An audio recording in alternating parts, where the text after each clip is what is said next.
40, 50 years, but wiped out for now. It's unbelievable, isn't it? Jeez. They were gorgeous areas. Jim, I think you're good to go. We're good to go. Okay, so I understand we're now live on cable, and I can again begin the meeting. Again, this is the meeting of September 14th of the Millis Select Board. Present at the meeting are myself, Jim McCaffrey, who's chair of the board, Pete Germain, who is our vice chair, and Aaron Underhill, who is the clerk of the board. We also have our town administrator, Mike Kosinski. Mr. Weiss is joining us. I think we have Mr. McKay on as well. And taking us through our paces is Maureen Tennessee, who is our scribe for the evening. So the first order of business really is announcements. We have one or two. I did want to make everyone aware of the fact that one of our local neighbors really is going to inaugurate a community kitchen program, Nanak's Kitchen, which is a food relief program, which is going to be open for a number of sessions, starting with September 19th at 350 Village Street. They're going to be providing clean bags of delicious food to be put in vehicles when you drive by on the driveway. And this is for the benefit of our fellow citizens.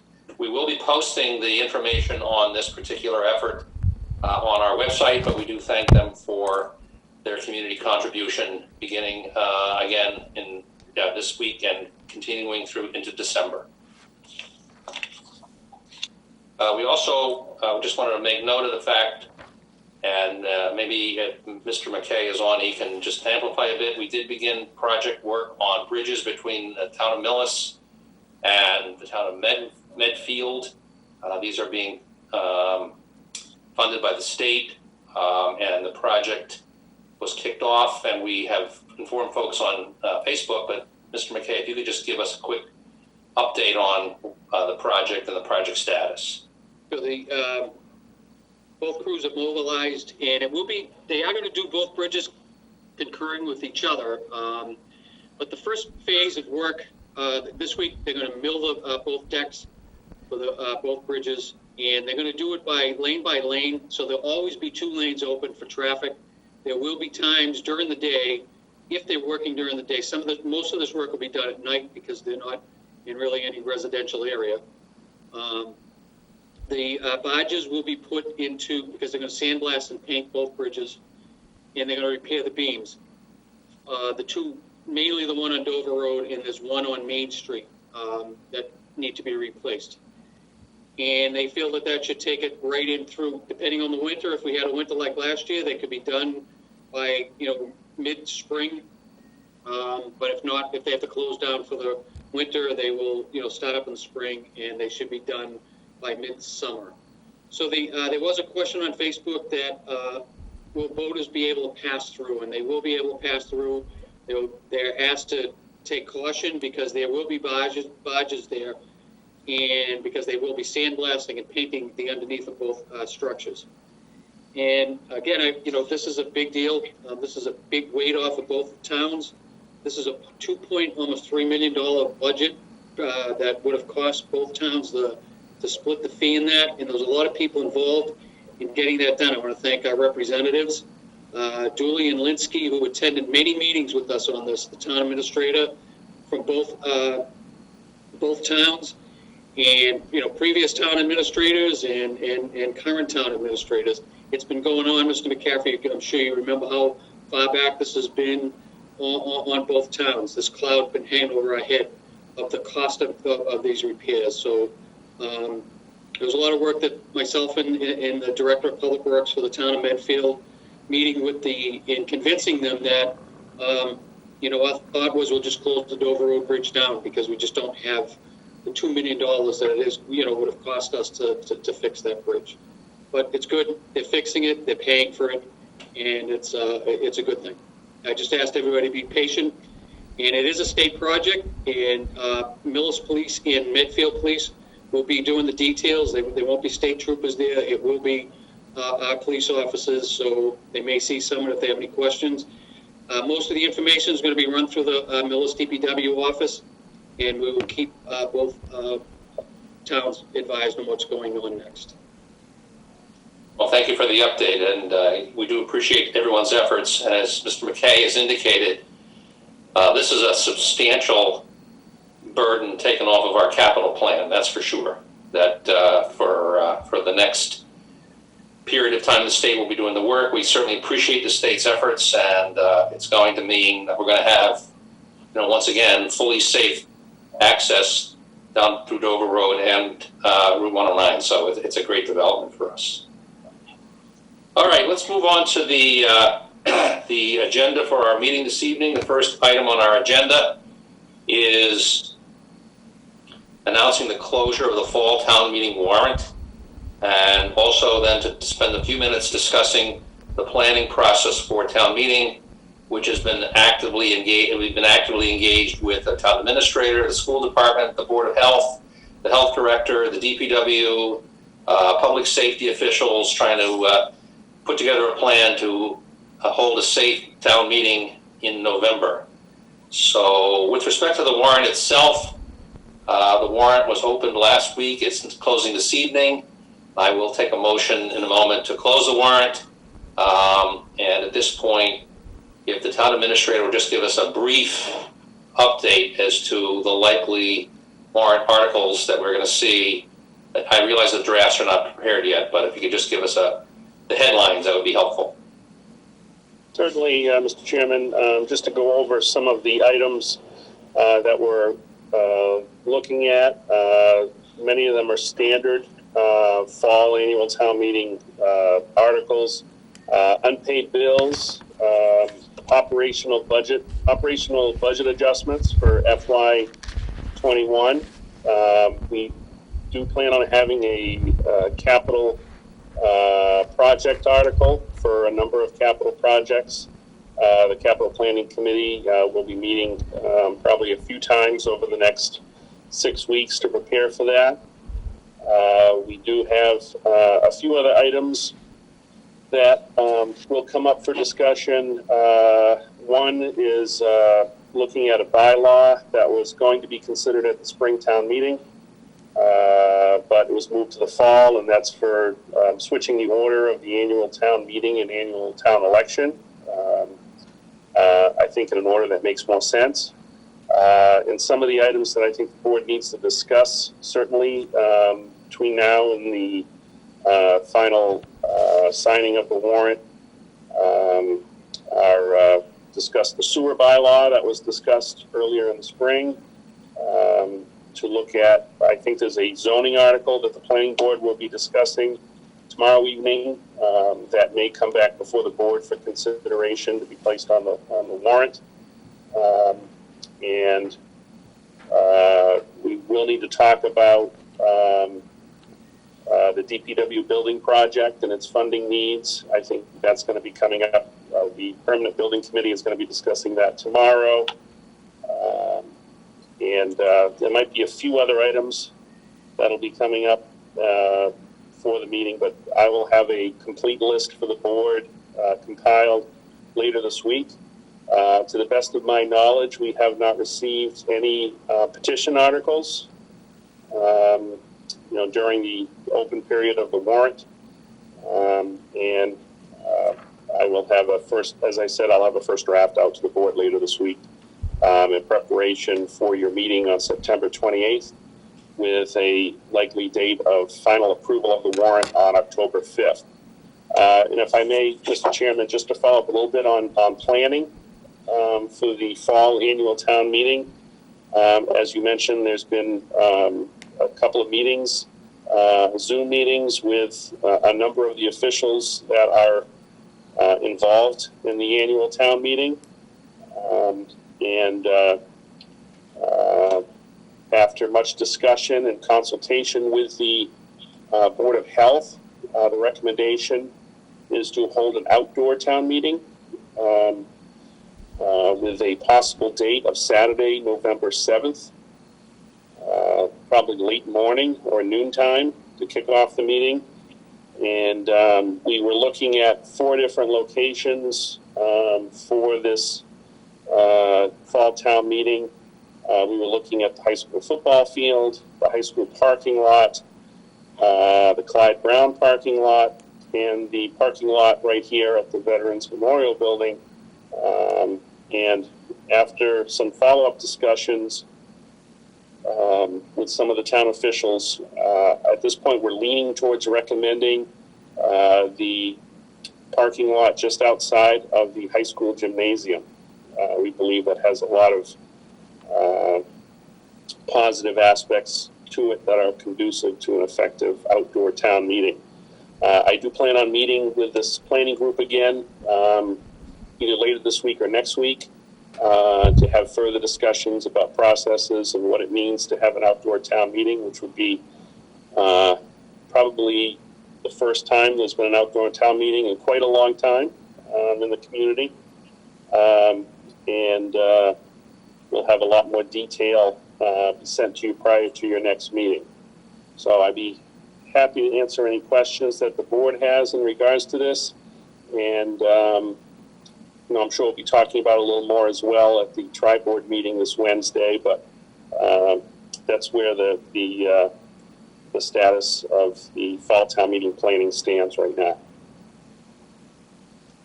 That's good. Thank you. I would ask that Mr. McVeigh to sort of just give us the public health point of view on this, advising this strategy for town meeting in the fall, and just so people will understand that we're taking everything into consideration, but frankly, the public health component is pretty paramount here. Yes, thank you. John from the Board of Health Office, Director. Talking with the town administrator, Mike, and I guess the police chief was out there that day too, we decided on, what was it, 4 sites? High school site looked like one of the better sites to have this. As a background, just before, because the projected case count for COVID may go up in the fall, coupled with the fact that we may have a longer town meeting with more people involved, it was determined that it would be best to have this as an outdoor venue rather than risk having, especially towards the earlier fall season, cases go up and then be stuck with an indoor venue that would perhaps get people very nervous, rightfully so. So that's the background of having it outside. Weather permitting, I think it'll do well. Very good, thank you. And it's not simply outside; it's outside with all of the associated cautionary planning of social distancing and the wearing of masks and whatnot. I know that we're going to do everything we can to make sure that we have a safe and productive town meeting in the fall. It will, as we indicated, be moving to a Saturday during the day. We realize that we take some risk in November that the weather could be turning against us. But I guess in general we feel as though that this is still the best approach. And during the day, hopefully, we won't have any extreme weather. But anytime we go outside, we're going to have, we'll run that risk that the weather will turn against us. We do have an alternative date of the next day, Sunday.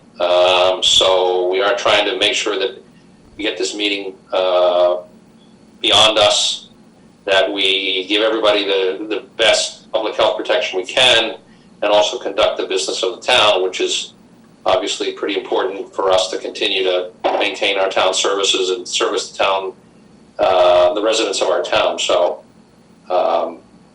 the location, just for clarification, it is right outside the entrance to the gymnasium. So basically, we held the town meeting in the spring in the gymnasium at the high school, middle school building, and we're going to move it right out the door and put it in the parking lot right outside of the entrance there. We feel as though there's some flexibility within seating. We can expand a little bit if we get more people coming in. We'll do block off of the facility so that there's ample parking, but and also ample access for those who, may have difficulty navigating, walking around. So hopefully that'll work out fine. It'll be during the day, so we minimize the chance of it getting too cold. And so that's the plan as of now. We will finalize that plan as we go forward. But as is indicated, there's been a number of people working on this for quite a while now, and we're very fortunate to be able to hold a successful town meeting in the spring, and we feel as though we're a little bit different place in terms of the public health concerns, and therefore we think we're going to try with this outdoor meeting, and hopefully it'll be successful. And hopefully, I'm sure we all hope that come next May, we'll be back to normal, but I realize that is a speculation that is way beyond my, I'll retract that. I mean, I am hopeful, we're all hopeful. So I would ask that if my colleagues have something they'd like to add to this conversation. I mean, we're not deciding finally this tonight, but I mean, this is definitely the direction we're headed in. So, Mr. Germain or Ms. Underhill? No, I have no comments. Okay, so this is just a way of keeping everybody informed, and hopefully we will have appropriate dialogue with our citizens. They'll understand what we're trying to accomplish, and we'll work toward what we plan on being a successful town meeting for the fall. Okay, the next item we have on our agenda is also COVID related, and I've asked. Do we want to close the warrant? I'm sorry, you're right. Thank you. Actually, I think technically the board voted at the last meeting that the warrant would close this evening. So I mean, you could take that vote just to finalize it. Yeah, we'll formalize. Won't hurt. I think it's a formal thing. I'll move that we close the warrant for the fall. Second. All right, it's been moved and seconded that the board vote to close the warrant for the annual fall town meeting. I will poll the board. Mr. McCaffrey, yes. Mr. Germain? Yes. Ms. Underhill? Yes. Motion is carried and the warrant is closed. All right, well, moving now to discussion by the town administrator and also our public health director to talk to us a little bit about our outlook for reopening our municipal buildings, where we stand, what we think the right course is for operations. And so I thought since we've been, some folks are coming back to town, schools are looking at reopening, and so I thought it would be appropriate for us as a board to get a presentation by the town administrator as to where we stand, what his recommendations are, so that we're all on the same page here in terms of operating in municipal buildings for the fall. So, Mr. Gazinski? Thank you, Mr. Chairman. I did put a memo in the board's packet outlining really the background of this, but I can certainly just to go through some of the key points on that memo for the public. I have been discussing on almost a daily basis with the health director the status of our COVID-19 measures and how they would impact our operations here in the different facilities. Just to give a little background, the current status of the municipal operations is that the staff from the departments are continuing to practice safety protocols as issued by the Commonwealth. Right now, the public are allowed in the building by appointment only with social distancing and masks. We have taken a look at what other communities in this county have been doing in regards to this, and we found about 20 to 25% of the communities do have walk-in traffic right now, but about 75% do not. And we are in that 75%. Again, just talking a little bit about what each of the areas of government are doing right now. For all the staff in the main administration building, the Veterans Memorial Building, all staff are working their regular hours in the building, again with precautions. municipal business is being conducted with the residents through telephone and electronic means and through the mail.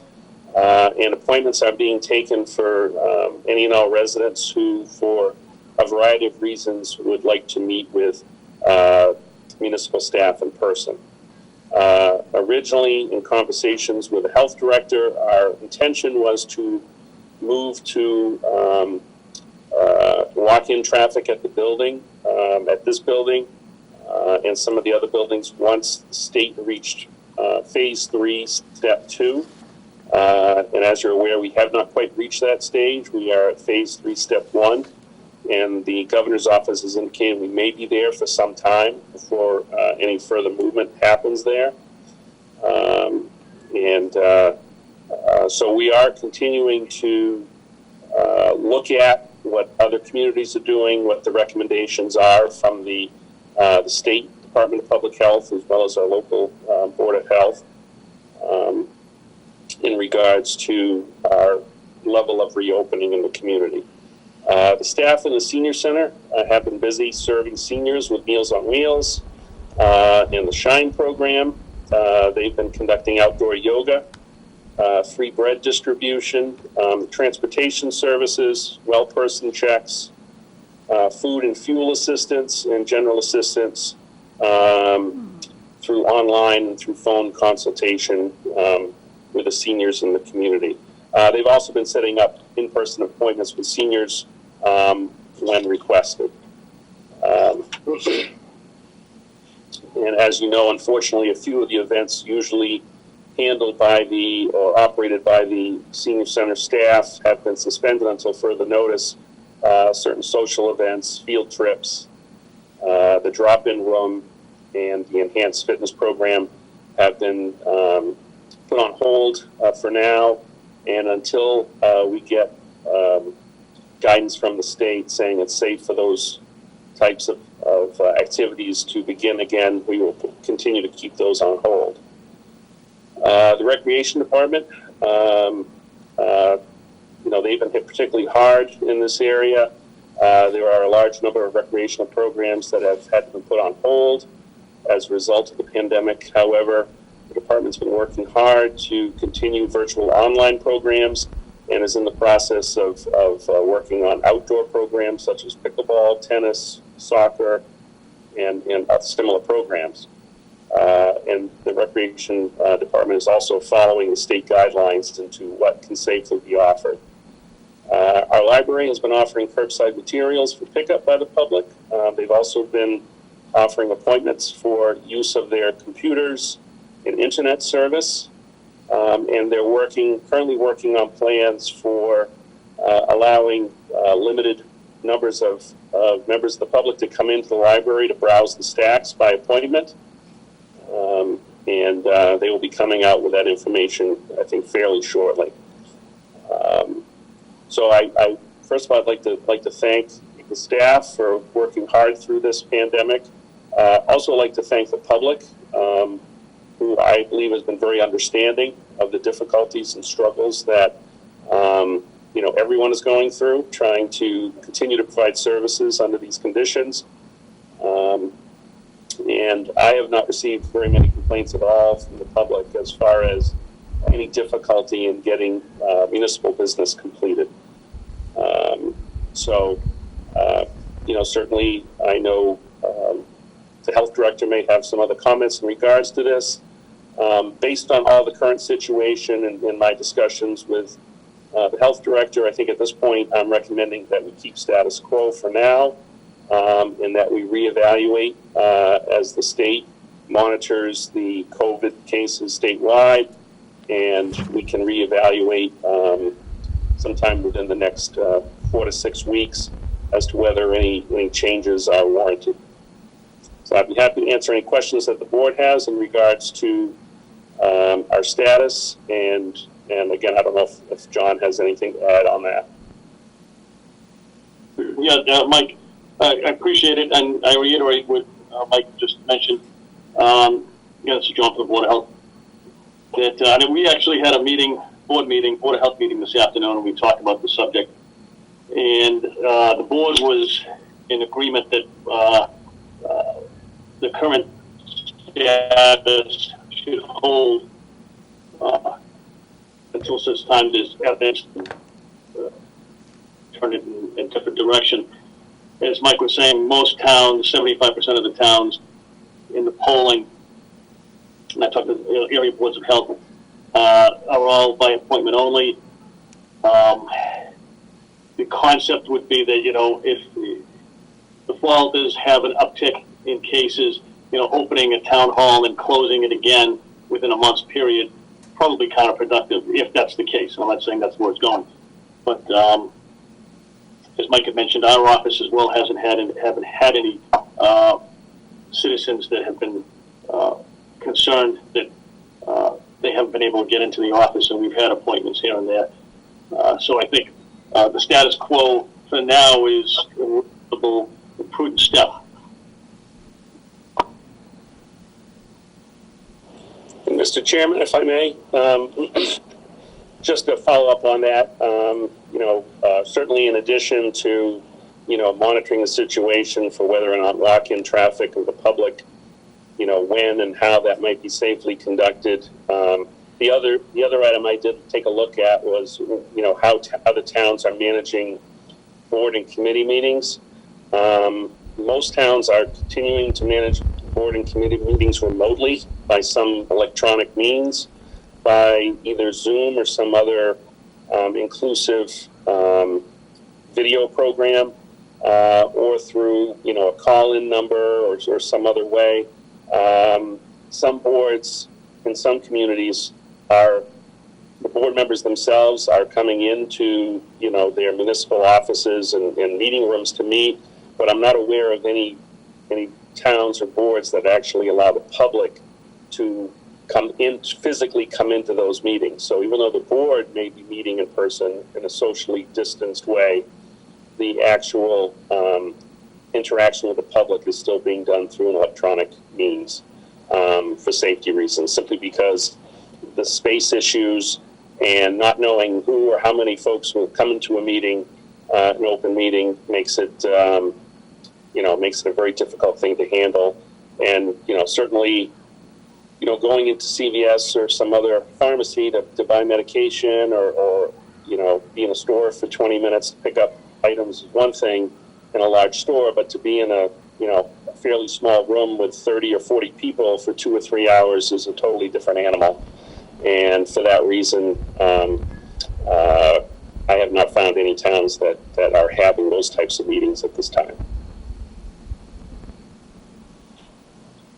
Okay. Do I have questions, comments from the other board members that'd like to get some clarification or because I do think it's important for us, not necessarily to vote to approve, but we need to take a position that this is either the right way or the wrong way. And I think it's incumbent upon this board to, take a position at this point. So, Mr. Germain? I guess my only comment is to encourage the public to understand that if they have a desire to come in, we will make every effort to do so if there's a need to come into the building, provided, they meet the guidelines. We understand it's a difficult time. We're doing what we think is best in the long term for the community. But on the other hand, if you feel as a member of the public that you need to get in, I think that it's important that they be able to do so, to have that kind of a dialogue with the appropriate members of the town management team. So I just feel it's very important to try to maintain as much openness as possible. That's agreed, yes. Ms. Underhill?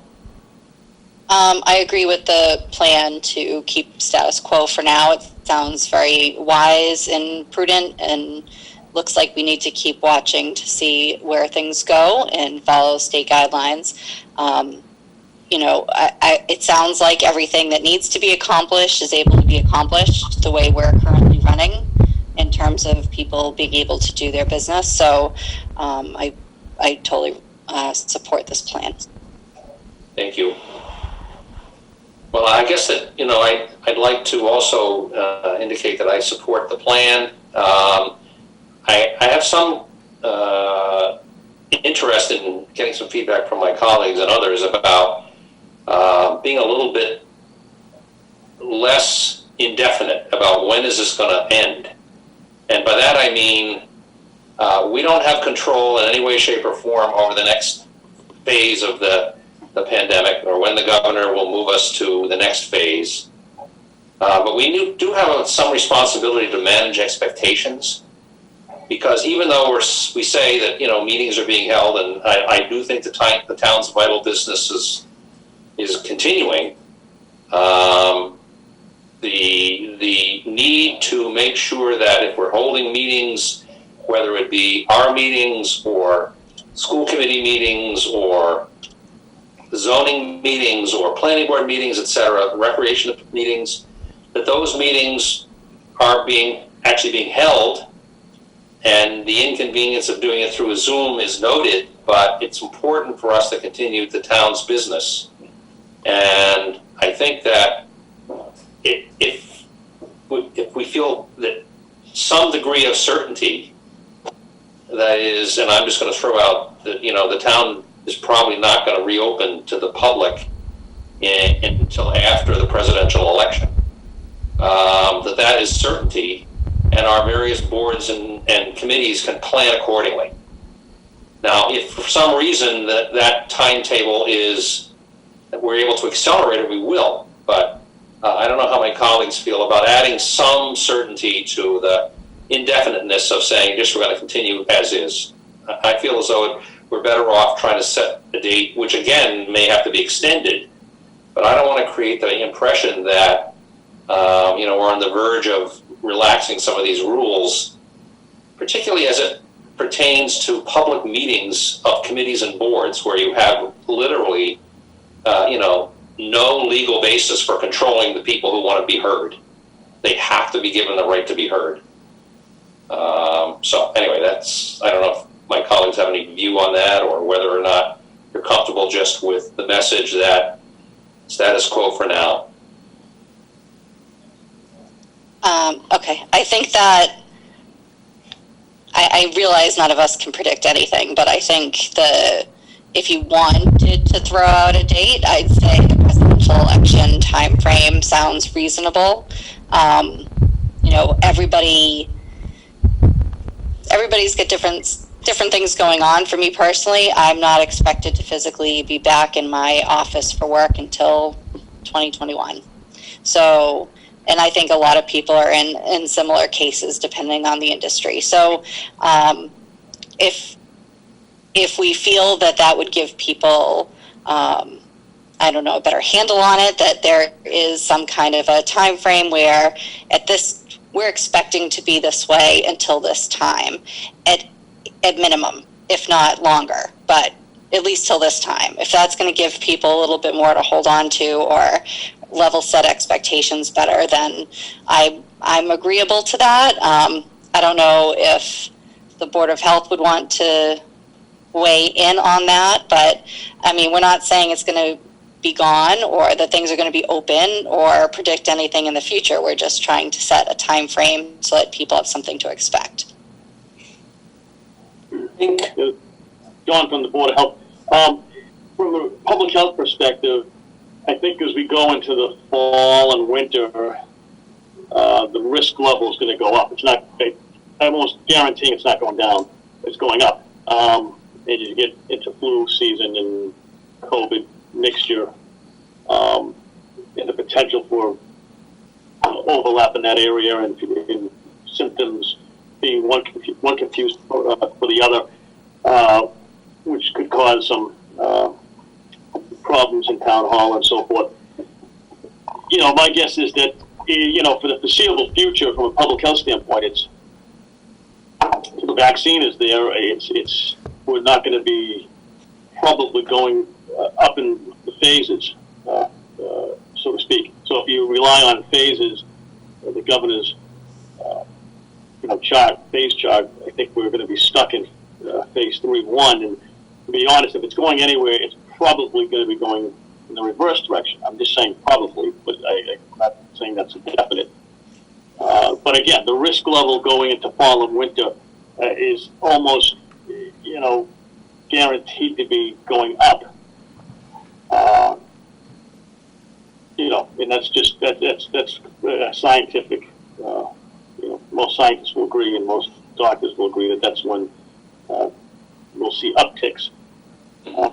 So from going from where we presently are and saying we potentially open in November, December, from a public health standpoint, it's probably premature. Now, yes, by some in November we see counts way down, and for some reason COVID disappears. Then yeah, we can talk about it, but presently I think that it's indefinite until the vaccine is out. That's my opinion. Mr. Chairman, if I may. Mr. Jermaine first. I guess, as anxious as I am to be able to have people come in and listening to what everybody said, my feeling is that to set a time frame of around the first of the year that says we'll review conditions at that time. It's our hope that perhaps we have a vaccine, perhaps we have a lot of things. Maybe the epidemic has receded somewhat, didn't meet our concerns, whatever. I think that's a long enough period to give us a sense of what's happening at that point. So, and as my colleague mentioned, Aaron, even the companies are tending to look at the very first of the year as probably the most likely time frame that anything is likely going to happen, where they may raise the opening of some of the more public buildings. So I'm inclined to say I'm not comfortable with early November. I think we're just going to be entering potentially the heart of the flu season. But by the time we get through the Christmas season, we're going to have a better understanding of what's happening. And so we can plan to say, hey, it wasn't as bad as we thought. We're going to target for that. Great. If it turns out it's worse, or the vaccines are just then coming online, we reset, recalibrate. But I'm more inclined to go with, say, a January 1 time frame. And I won't set a specific date, but just using that as a guideline. Mr. Kaczynski? Thank you, Mr. Chairman. I was just going to say that I do support your thought of a time certain to do a reevaluation and determine whether or not any major shift has occurred in the COVID-19 climate that warrants a change of status. Whether the board would like to go with the middle of November or the end of December, I leave that to the board, but just I agree to set a date certain to plan on discussing the issue and making a determination. And in the meantime, if there are any major shifts, certainly the health director and I would come back to the board, or at any time in between, if the board would like to ask us to discuss it again, we can. But I do agree that setting a date certain certainly would be helpful for planning purposes for boards and committees and the public to understand at least what a minimum time frame is before we're going to change the status here at the municipal center and other town buildings.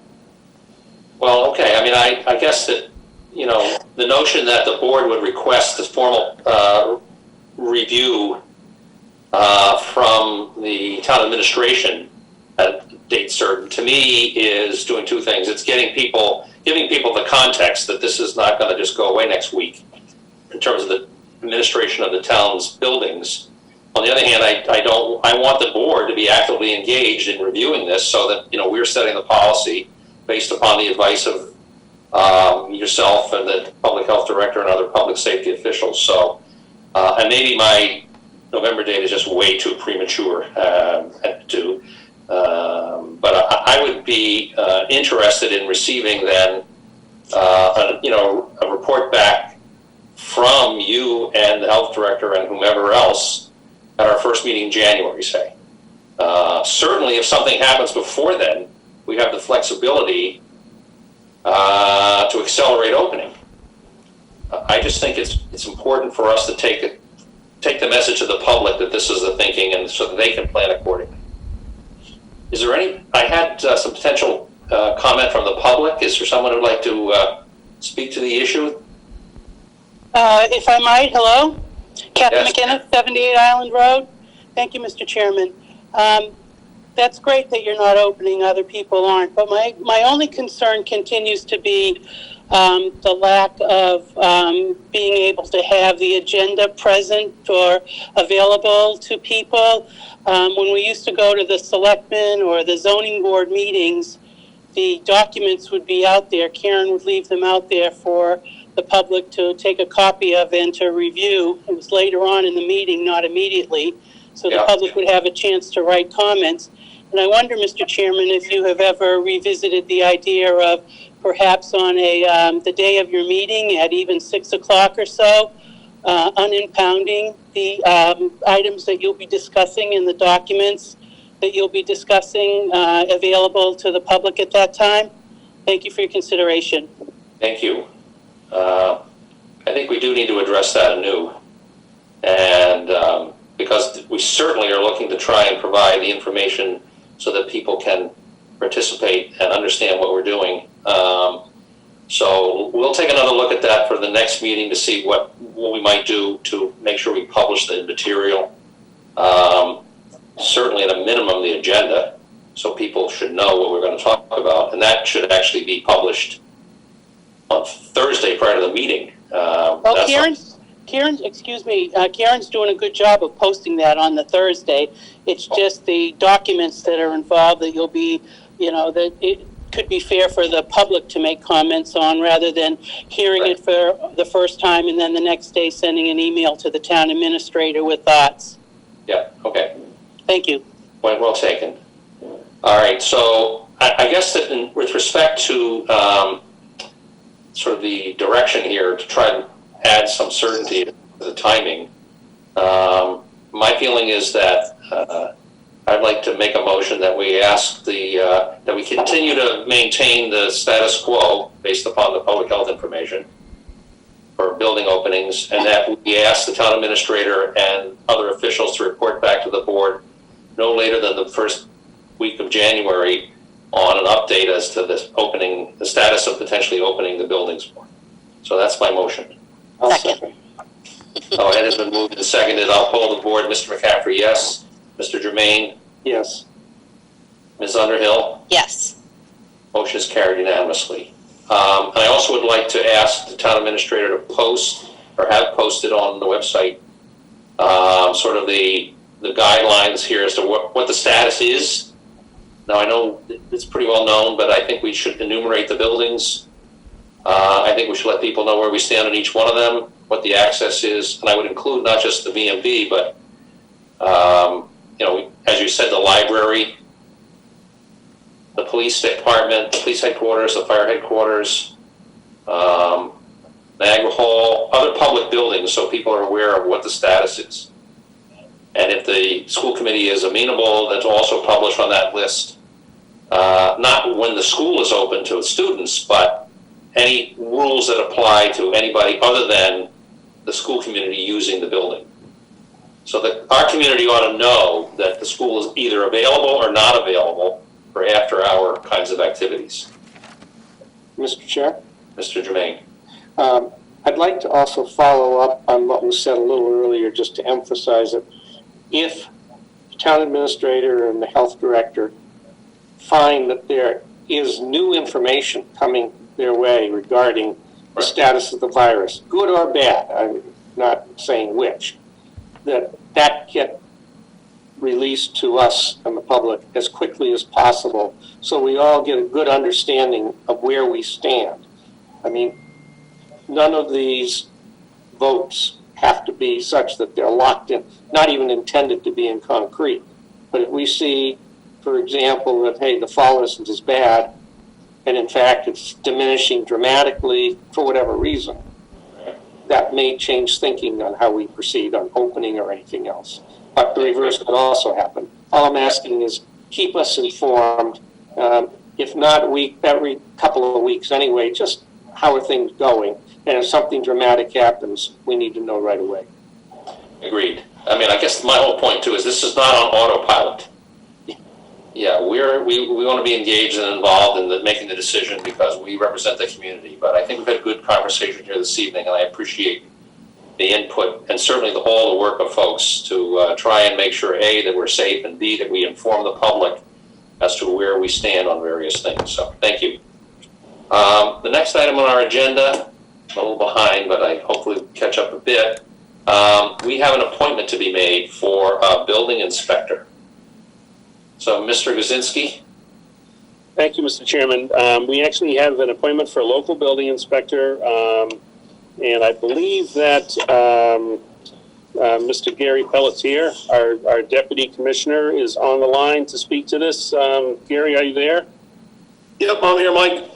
All right, great. I don't know if you want to just take a moment and discuss just to the board the role of the local building inspector and the person that we're asking the board to ratify for appointment this evening.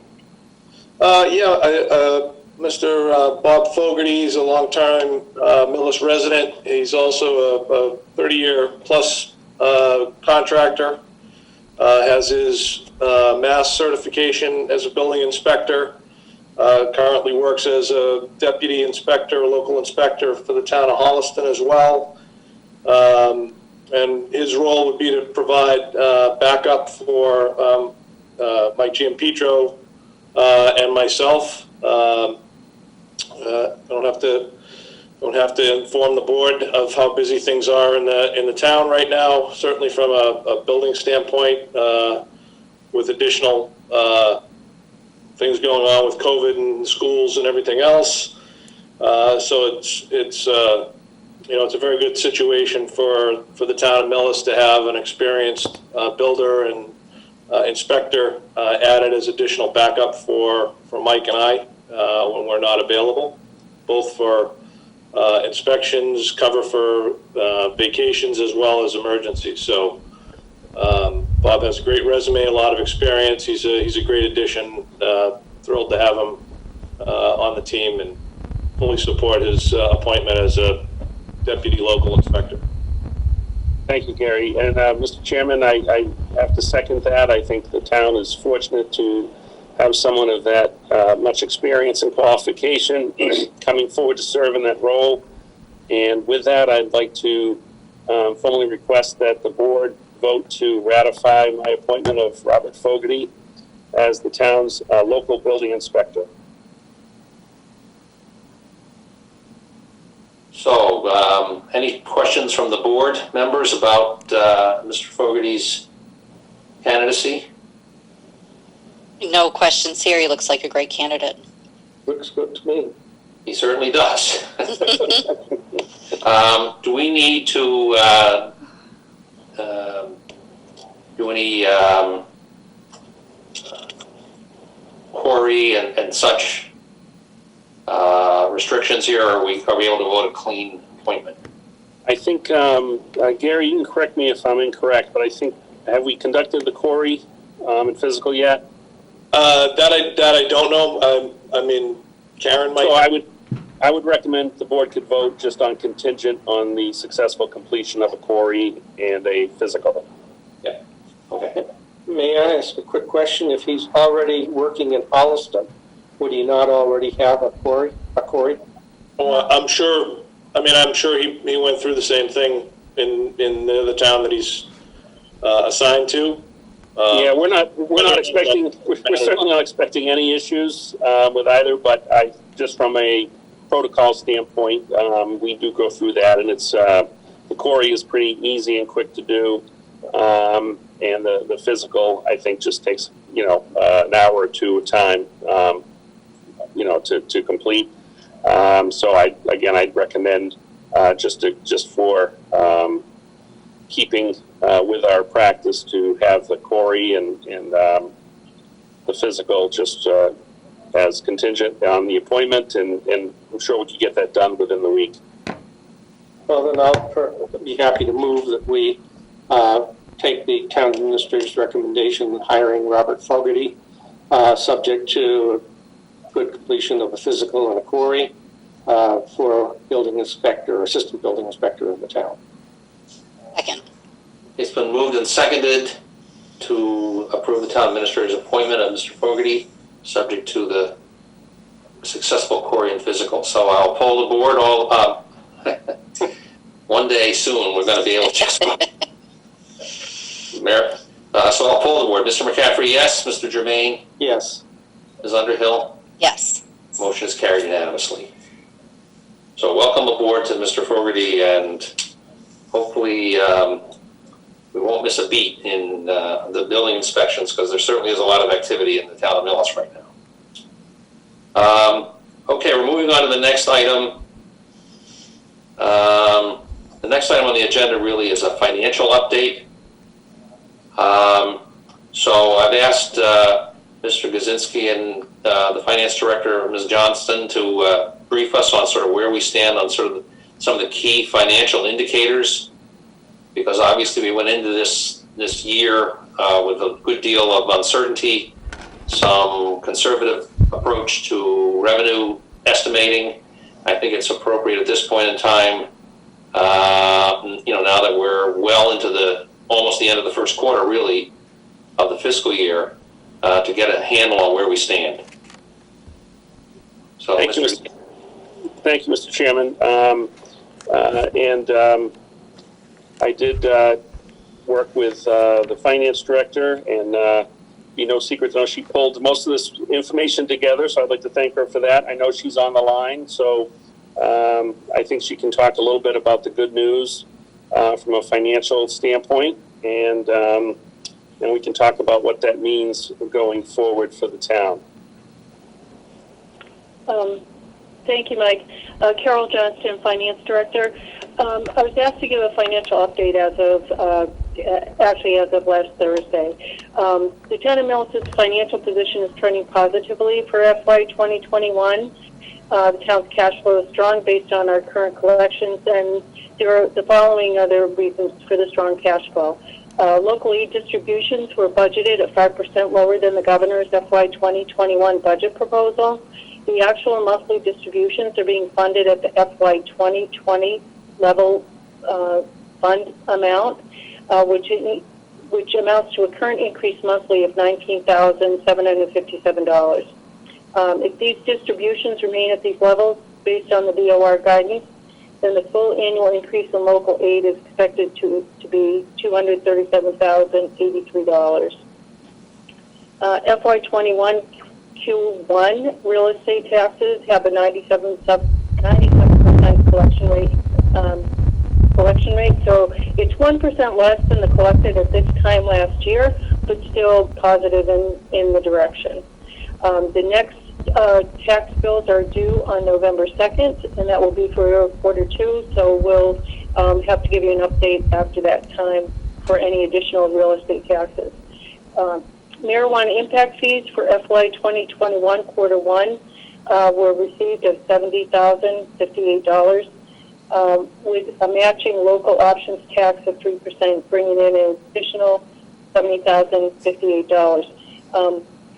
Second portion, the local options will actually receive here in the office in the next local aid distribution, which is September 30th. But all of those monies have been paid to the state, so it's just a matter of the state paying them to the town.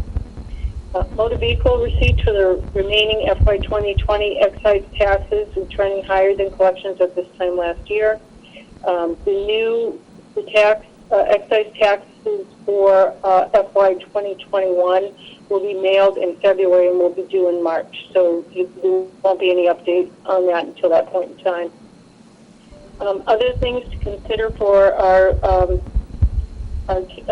financial position is that new growth at this point is projected to be higher than budgeted in FY 2021. The budgeted number is $700,000, but we are expecting it to be higher. The actual new growth amount will be available after DOR is certified, so that probably won't be until mid-October. Free cash will be certified by DOR, and the amount should be available by the first week of October.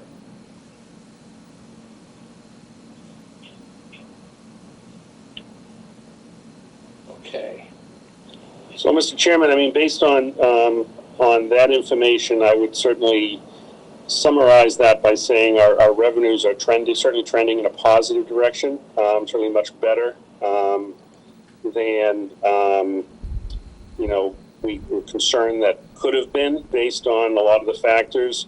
Certainly, we had no idea at the time that the town meeting took its votes at the end of June as to what the floor or bottom number of state aid would be.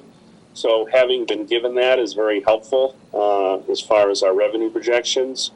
And certainly our other receipts are coming in fairly strong. A lot of the other communities that have a very broad tax base of restaurants and hotels and other types of things, I think are getting hit harder by the pandemic than we are, from a financial perspective.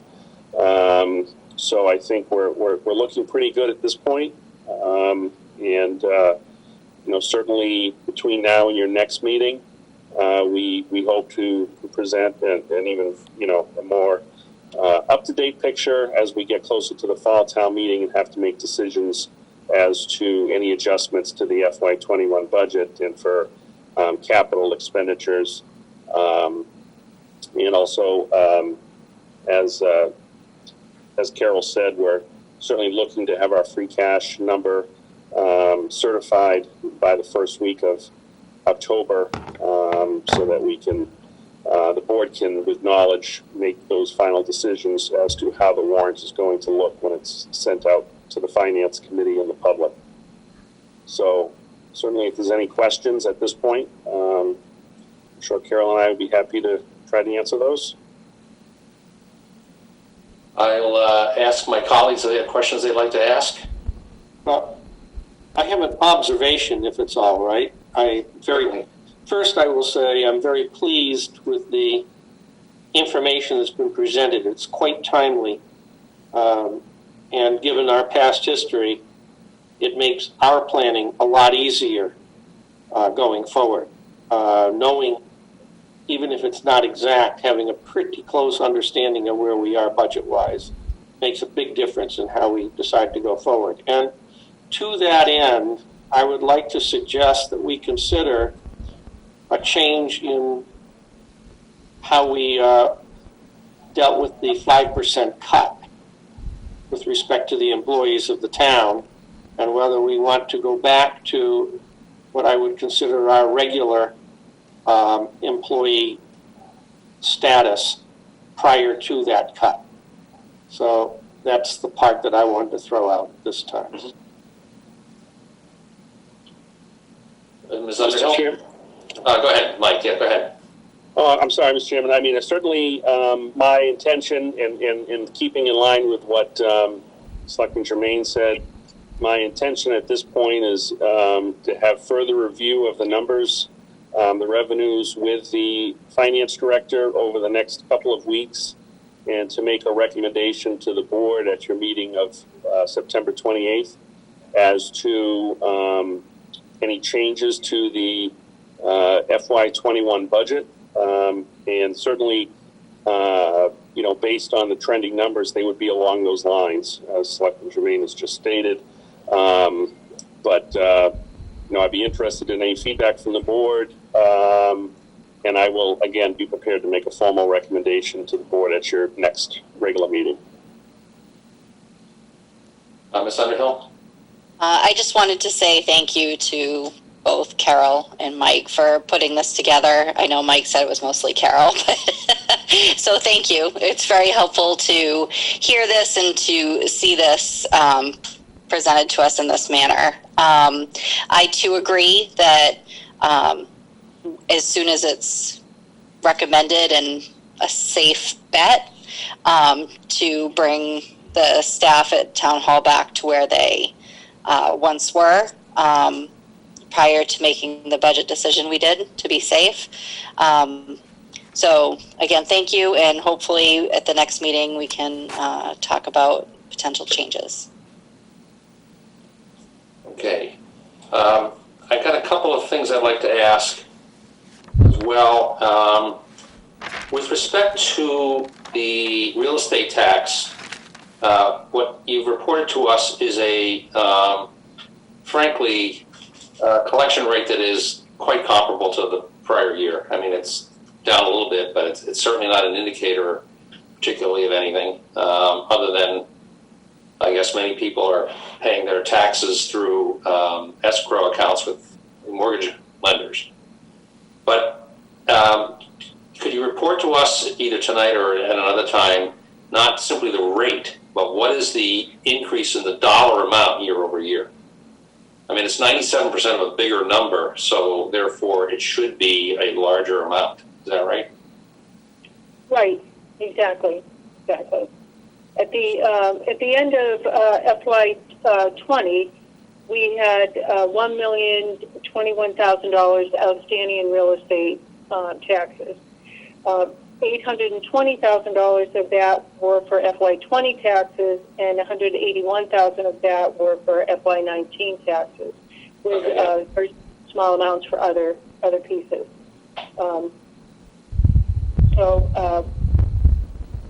I will get you, I don't have it right now in front of me. If you want to wait a couple of minutes, I can get the FY19 information for you. But well, what I'm specifically interested in is not both the amount of delinquency, the dollar amount, but also the amount collected. In other words, if we're comparing run rate, from one fiscal year to another, at some point in time, on September 17th of 2019, we would have collected X dollars in real estate taxes. Right. Right. What is the comparable number in September of 2020? Because it's not simply the percentage collected, but it's the amount collected that is equally as important. Right. I can get that for you. I'll send it to you tomorrow, if that's okay. Well, yeah, I mean, I would like to see it. Yeah, I guess what I'm leading toward eventually is, in terms of a report back, what is the in addition to what we already heard, what other things might we want to see in order to give ourselves a good sense of not only how we compare to budget, but also how we compare to prior. Because if we're, for example, if the new growth number is more robust than we had estimated, then that's another positive indicator, which is not, additional burden on the existing taxpayers. It's just a new taxpayer. And just to clarify, in terms of the marijuana money, at this point, correct me or refresh my recollection, in terms of projecting revenue for fiscal 21, what was our projected revenue for marijuana, HCA, and sales tax? We didn't have anything in the budget for sales tax. We only were allowed to put in the $40,000 we collected the year before. Right. So we don't have $50,000. So you're already at this point $100,000 ahead, Okay. Based on our collection for Q1. Right, and that is not. Let me make it clear to the public, that is not because Carol didn't think that was the way to go. It's because despite recurring communication with the Department of Revenue by town administrator and finance director, we were forced to do it this way. So we had we are seriously underestimated the marijuana revenue for this fiscal year. And that's ongoing recurring revenue, certainly at this level for a 5-year period, but the sales tax is going to go much longer than that. And you've described to us the collection for the first quarter of this fiscal year, but we had 2 quarters in the prior fiscal year where we did it. Right. We were able to collect over $300,000 in marijuana payments, sales tax, and HCA payments. And when will we when will we be in a position to actually take credit for that and utilize that money? That money won't be available for spending till free cash is certified. So free cash should incorporate that amount of money as well. Right. Which we should know about hopefully in early October. Exactly right. Mm-hmm. Okay. I only try to answer questions that I know the answer to. So I guess what I'm trying to get at is we're not declaring victory here because we still are in a difficult period. But the early indicators are such that the financials of the town are holding up pretty well. Maybe better than some other communities which are more reliant on other taxes. But for our town, it's holding up pretty well. That doesn't mean we're going to be spending money wildly. We have to be very careful, and we know we have to be careful. But I do appreciate this update. I think we intend to also share this information with the school committee and the finance committee at our meeting on Wednesday of the tri-board, because we're trying to keep everybody informed, because collectively we're going to have to make recommendations to the town in November. And I certainly share my colleagues' hope that we're able to restore some of the reductions in service hours that we have we've been forced to by our budget process to incur in the first part of this year. Of course, anything we add back in doesn't take away from the fact that we saved money because we're not going to be retroactive. We're just going to be prospective. That goes without saying. So, okay. Any other questions for our finance director? But we certainly will give you more airtime on Wednesday evening, and there may be some, I'm sure, questions from our colleagues on the other two committees to make sure that everyone understands what the picture looks like. I look forward to the challenge. I'd much rather be in this position than some other position, I will say that's for sure. Okay, thank you very much, Carol. You're welcome. And Mike. Okay. Moving on to the next item. I know I was told by Mr. Weiss that he may have to step out. I don't know if he's available. I am here. Okay. Just on another medium, on the phone instead of the computer. Okay. So the next item on our agenda is review and approval of the FY21 Green Communities Grant Contract. So Mr. Weiss. Thank you, Mr. Chairman. At the last meeting, we announced that Millis received its third Green Communities Competitive Grant. This for fiscal year 2021. The grant is for $1,583. The school at the Veterans Memorial Building at the fire department's headquarters. These are energy efficiency projects that will reduce our use of both electric and gas utilities. The total work done is $261,000. So with the utility incentives that are added to this $183,000 grant, out of the $261,000, looks like we will, as a town, will have to come up with $1,000 at the most, but I think we can might be able to move some of the monies around and reduce that. So in getting this grant, I would like to thank our town administrator. I would like to thank folks from the public schools, Nancy Gustafson and Terry Wiggin and John Engler, our DPW director, Mr. McKay, and also the fire chief, Rick Barrett, for their help in getting this grant. So what we're asking you to do tonight is to sign the contract and the terms and conditions, which, as your position as the chief executive, this would also authorize the town administrator and myself to act on the town's behalf to carry out any necessary administration of the grant. Very good. I don't know if it was just me, but you cut out a little bit on the amounts. So if you could just briefly give us those amounts again. Yes. unfortunately, it's happening again. Excuse me. Dollars. And of that $261,000, All right. 183,583 is covered by this grant from Green Communities, and the remainder will be covered by the utility incentives, leaving $1,000 for the town to cover. Okay. I hope somebody's doing the math there. That's kind of round numbers. Okay, but that's fine. So, I mean, the grant really is a $261,000 grant, right?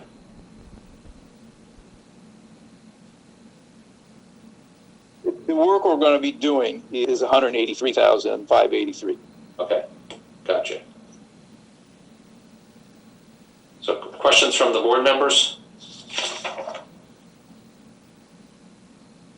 So I would ask for a motion to accept the grant and authorize the chair of the board to execute on behalf of the town. I move that we accept the grant for the, for the Green Communities grant and authorize the chair to sign the contract.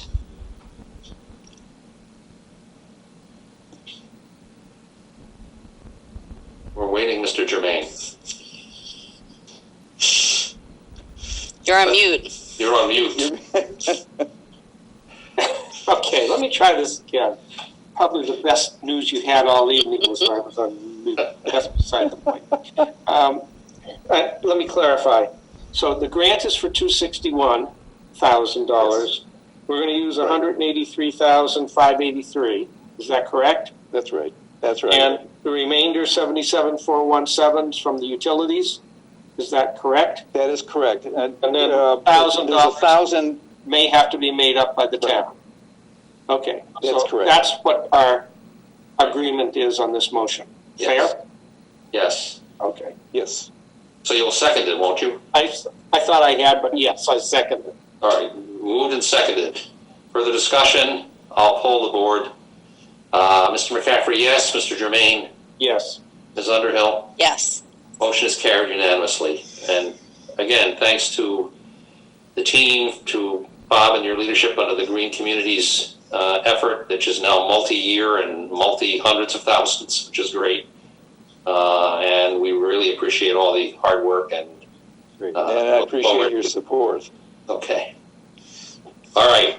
Next item on the agenda is the proposed approval of a host community agreement between the town of Millis and the GTE folks. So hopefully we have our town council available. Yes, I'm here, Mr. McCaffrey. Hello, town council. I don't see GTE on here, and I had literally spoken with them today and expected them, so I'm not sure if they're having tech issues or they're confused about the time, but I can run through it for you all if you'd like. Yes, that would be good. Okay, great. So essentially this, when you last met, was that 1 or 2 weeks ago, I had done a bullet point summary, and all of that remains the same. There were a couple of minor changes just on the payment. One where the quarterly payments are made, they're made 30 days after the end of the quarter, because obviously it takes them a minute to reconcile their books and figure out actually how much marijuana has been sold from the facility, so as to calculate our payment. Other than that, what we've decided to do, which is a little bit different than the other HCA we have, is we have a greater charitable donation requirement in this HCA, and we have a tiered impact fee schedule where we get a full 3% for the first $5 million of marijuana that's sold.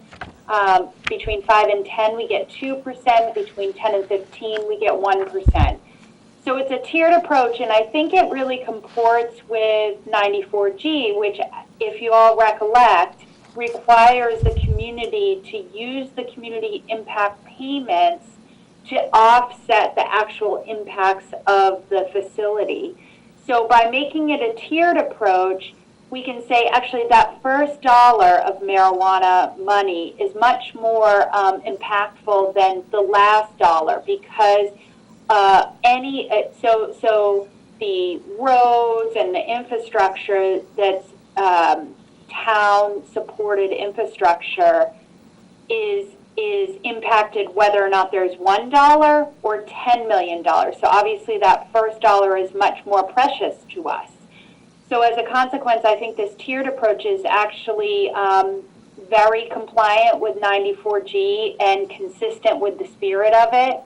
And on top of it, we have a wonderful partner in that they're agreeing to donate annually to local Millis organizations, nonprofit organizations, and other sort of charitable organizations, which could range from, you know, a little league to something at the senior center. So it gives us a lot of flexibility and is going to be a positive impact, I think, for the community. Good. Very good. I mean, the HCA itself, I think, as we presented the financial picture the last time, the board approved that approach. Now we're just documenting it, frankly, in the contract form. Also to remind folks that in this case, it's a grow facility. It's not a retail establishment. So there is no matching sales tax that is going to be produced as a result of this, because it's not going to be sold as a retail operation. So the HCA payment is basically the additional payment. Again, the charitable commitment is very robust. And in this case, in particular, assuming that they build the building where they say they're going to build it, there's a substantial increase on ongoing real estate and personal property tax, because the property right now is generating about $3,000 in annual tax revenue for the community, for the town of Millis. It'll probably go well north of $250,000 once the facility is up and running. So this one has a little different way of generating the funding, but nevertheless is a pretty robust funding opportunity for the town. So I wondered if any of the folks from GT had joined. I don't see them on here, and I will say, I'd echo exactly what you suggested, Mr. McCaffrey. So on the retail side, the long-term economic benefits are obviously the sales tax, and on the passive activity use side, it's a property tax generator because of the expensive equipment that goes inside the building. So we get both real property and personal property taxes for a property that before that really didn't generate much income. So that is the real long-term benefit for the community for a use that's passive, so you're not going to be also burdened with as much foot traffic or, you know, really minimal, it's just the employees. So, well, we also have their commitment to do everything they can to hire local residents to work in the facility. So it has a lot of positive impact. right. We've gone through all of the impact meetings and whatnot. We haven't heard abutters express concern. Obviously, this grow facility is like any other. We have the restrictions in there about noise and odor. And obviously, there are stops along the way here in terms of special permitting and the work on the planning board.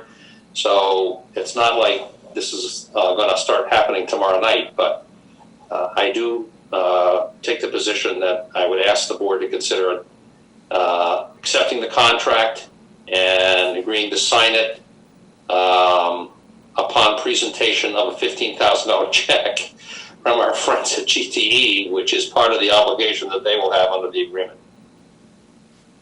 I must say, I kind of like it reminds me of the rule of 78s in reverse, the way we're getting the money. So, hey, you know, I'm not going to turn that one down, if you will.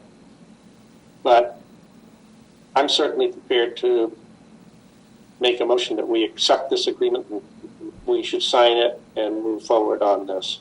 Second.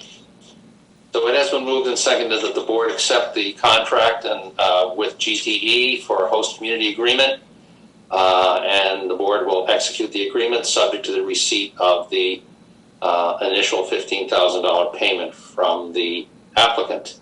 So I will poll the board. Mr. McCaffrey, yes. Mr. Germain? Yes. Ms. Underhill? Yes. Motion is carried unanimously. Thank you all. Thank you to Town Council. And I don't want to leave out the good work done by our Economic Development Director, Mr. Weiss. When he's not getting us green grants, he's getting us different kinds of green grants. And I would say, for purposes of this discussion, though, I mean, he did quite a bit of work on our due diligence around the applicant. Our calls to other towns, our research on their business. So working with Town Council, I think we have done everything we can to make sure that this is a group of people we'd like to do business with. So thank you very much, Ms. Federoff. Thank you so much, Mr. McCaffrey. Okay. Thank you, board. Okay. Have a great night. All right, thank you. Okay, next item on our agenda is really a combination of things around stormwater, utilities, etc. We're actually not too far off in terms of schedule. I don't know if Mr. McKay, are you on? And we had asked from Kleinfelder to participate as well. Yes, Betsy Frederick is with me here, Mr. Chair. So we have the next, 5 items of discussion coming up for the DPW.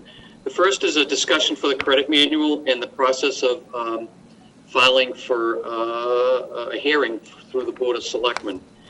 We can discuss that first. So I'd like to give you a little bit of background just quickly. The first year when the bills were mailed out, the town received 28 requests for a hearing. And in that first request, we received 13 credit applications and 15 abatement requests.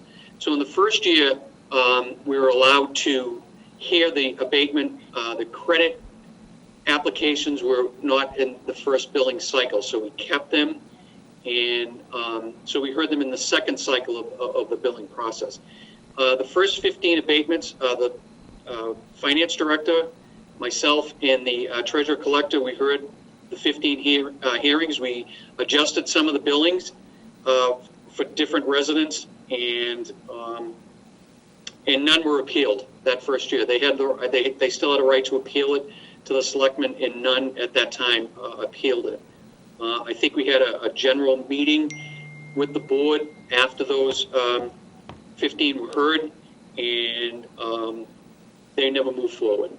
But we did have a discussion after that. So the next year we had the 13. So that led us into, I would say, the first year we billed, if you remember, the bills went out in December. The second year we did mail out the bills on time on October 1st. And from October 1st, you have till June 30th to apply for a credit. And 13 people did file their credits.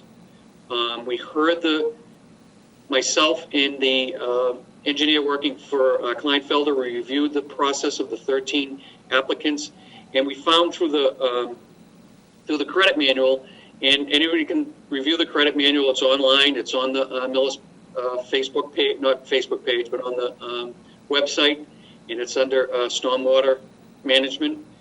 And all 13 were denied because of what was in the credit manual, how they were, some used the wrong form, some used the wrong procedure, but most of them, they just did not meet what was in the credit manual.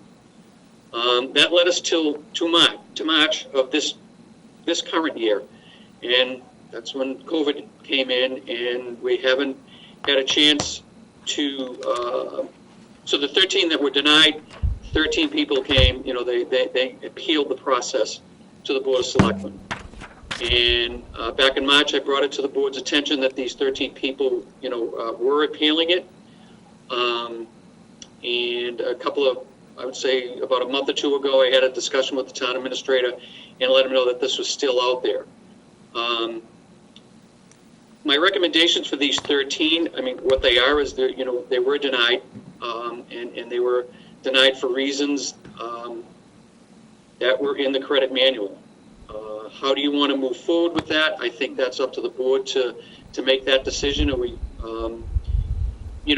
looked at the credit manual. We found that it was very stringent, which it should be. We did a lot of work, early on, to create this credit manual. The credit manual was not made for people to find a way out of paying the bill. It was there to entice people to do better and conform to stormwater management rules and regulations. So during that process, we are going through a review of the stormwater procedures, and the town administrator did sign a contract with Raphilis, is that it?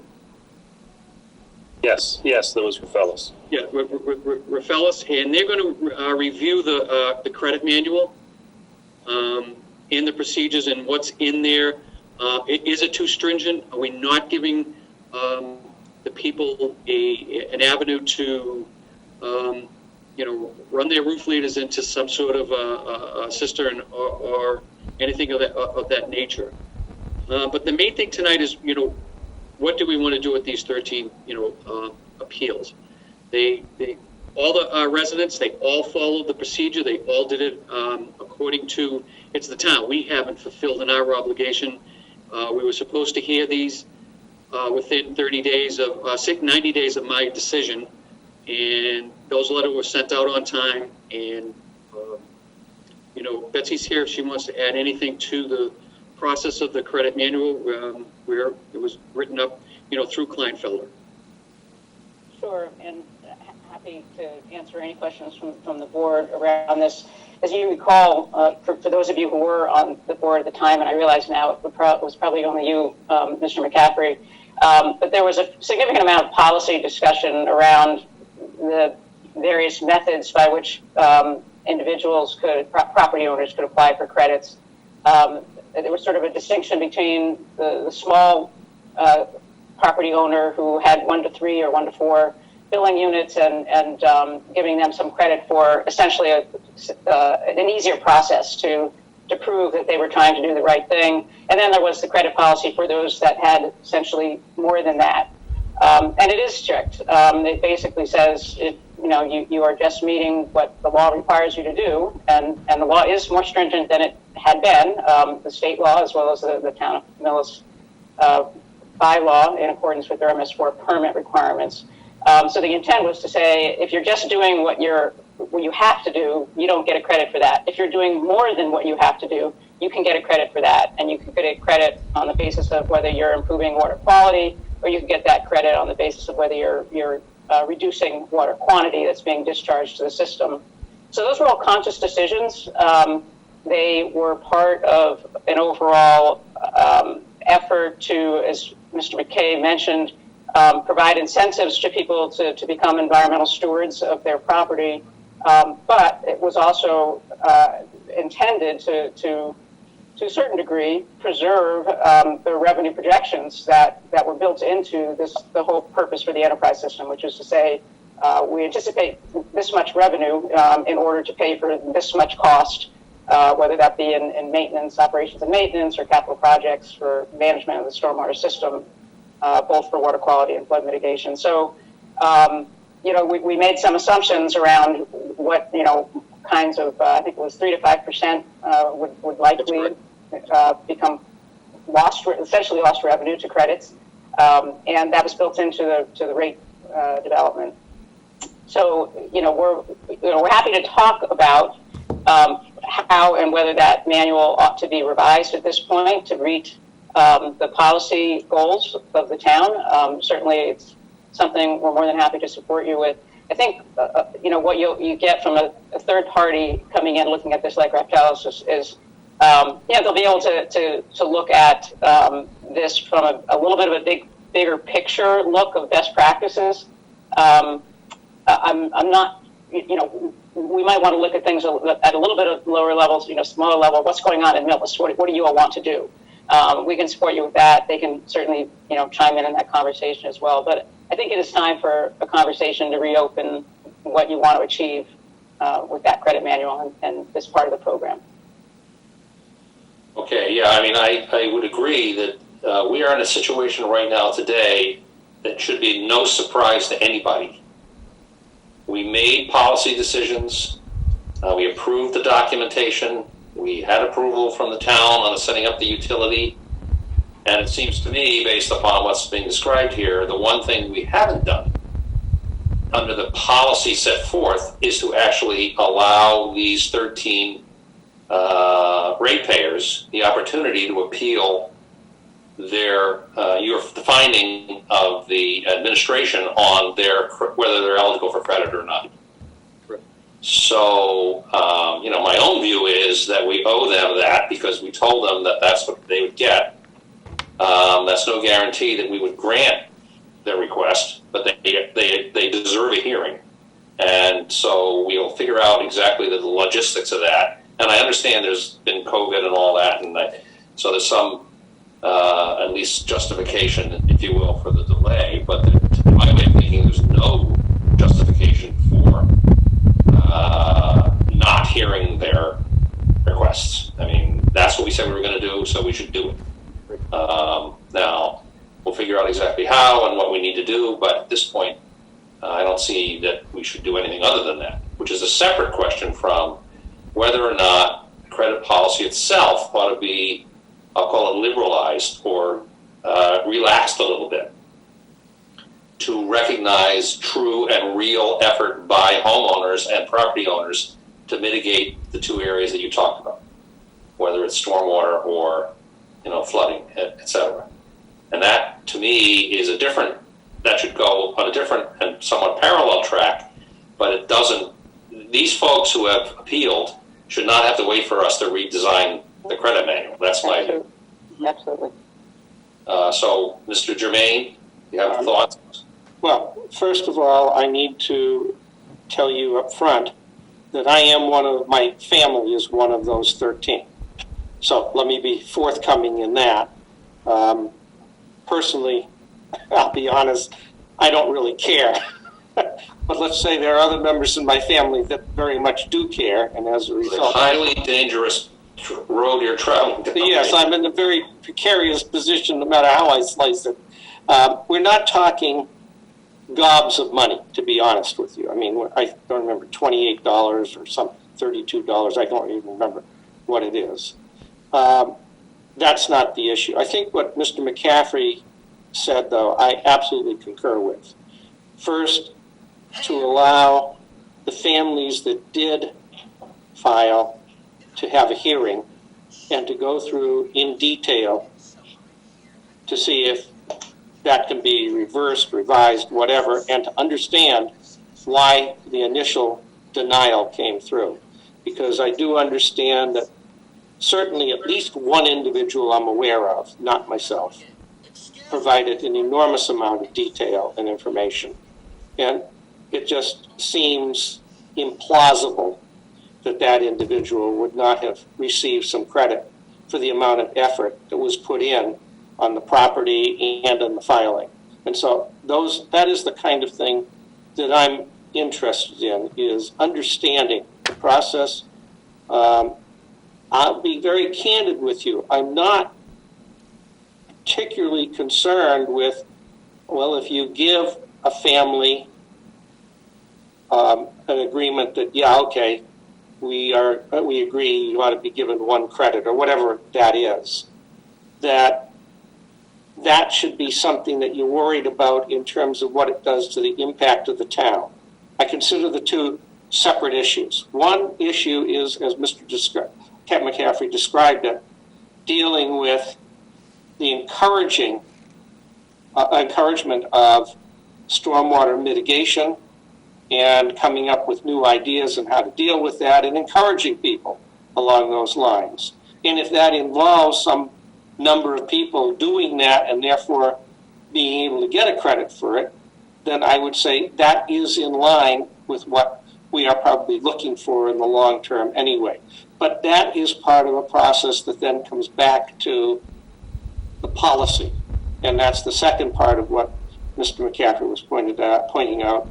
And I, not having had any real part in the policy, I can state, I think it is worthwhile to review it in the context of what are we aiming for as a community? How do we think it's best to encourage what we are aiming for? And what are the implications as a result of that? None of this can be done ultimately without understanding what the financial consequences and other implications are to the community. So I think both are perhaps equally important, though they deal with it in somewhat different manner. So that's my view on it, and I will cede the floor at this point. Okay. Thank you. Ms. Underhill? I agree with everything that you said at the beginning when you started speaking. I mean, those 13 people definitely need to have their appeal process. I'm open to looking further into the credit process and the manual, but as it stands, at minimum, that needs to be handled as swiftly as possible. Okay, very good. So do we have any other comments from the public? Are there people online who would like to express their views on this? And I apologize for not having the savvy to know whether they're out there or not, but I did want to at least offer that up. We're all done with it. Everybody here is DPW at this time. Okay. It's just a family affair now, right? Okay, well, look, I mean, I think it's pretty clear from the statements by the board members that this board will work with the town administrator and the operations manager and the DPW director to schedule hearings for these people. Now, we're not necessarily going to be able to get it done in the next 2 days or so, but let's be diligent about it, try to get it executed as quickly as we can, because they certainly are entitled to their hearing. That's no guarantee that the hearing will result in a favorable ruling as far as the applicants are concerned, but they do have their opportunity because that's what we set up as our structure. In terms of the review of the credit manual itself, my view is that as a member of the board, it will be helpful, frankly, for me to hear from these members of the public about their point of view and their position on these issues. Helpful, and maybe something we would consider if we take another look at the credit manual itself and see if there are policy decisions to perhaps make it more, I don't want to say easy, but more receptive to those who are taking real and substantive activity, doing substantive activities to mitigate the effect of stormwater off of their property. So I do believe, correct me if I'm wrong, that we had some intention, even when we adopted the initial credit manual, that we would take a look at this again, because we were going into a new venture, and we've got a lot of experience now with it, more than almost any other community in the Commonwealth. So it's probably a good time for us over the next couple of months to take a look at this this stormwater credit manual to determine whether or not we should modify the standards for granting credits. So I would propose that we go ahead and try to schedule these hearings, and then we develop with the DPW director and our partners at Kleinfelder a schedule to take a closer look at the credit manual to determine whether we want to make changes to it for the future. So why don't we do that? Mr. Chair.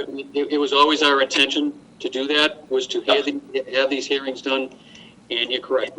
Early on, it was let's get the credit out there, manual out there, and in the 3-year cycle, we would review it.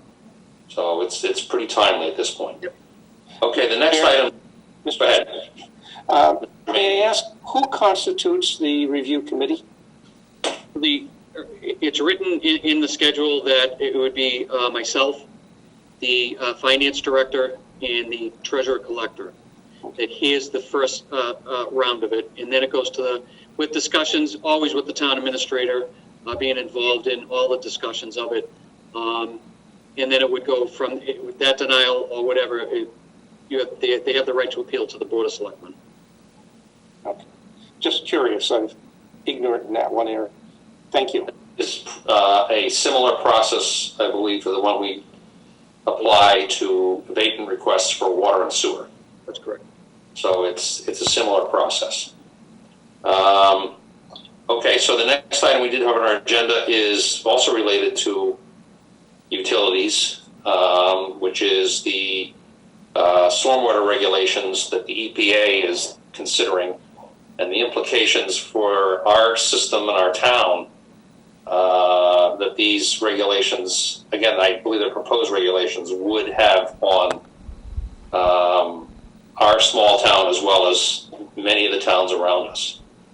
So I guess, Mr. Guzinski, is the discussion, would you like to take off the discussion from Mr. McKay or yourself, or if you could introduce the subject to us? And I know Mr. Germain has some views on this as well. Thank you, Mr. Chairman. Yes, I did receive emails from the EPA and the DEP over the last month, I believe, indicating that they were going to be promulgating proposed new stormwater regulations to really, in their view, build off the current stormwater regulations. And certainly, there are some concerns of the costs involved. And it's my understanding that the EPA and the DEP are going to be holding some public input sessions, as well as accepting written commentary in regards to this. And certainly we've all become a little more expert at this than we planned or thought we would several years ago. But in light of this, and I know that Selectman Germain has expressed some particular concerns, and many of which I think are broadly shared as to the cost implications. And part of the reason we asked Betsy Frederick to come in tonight or be available is to discuss this from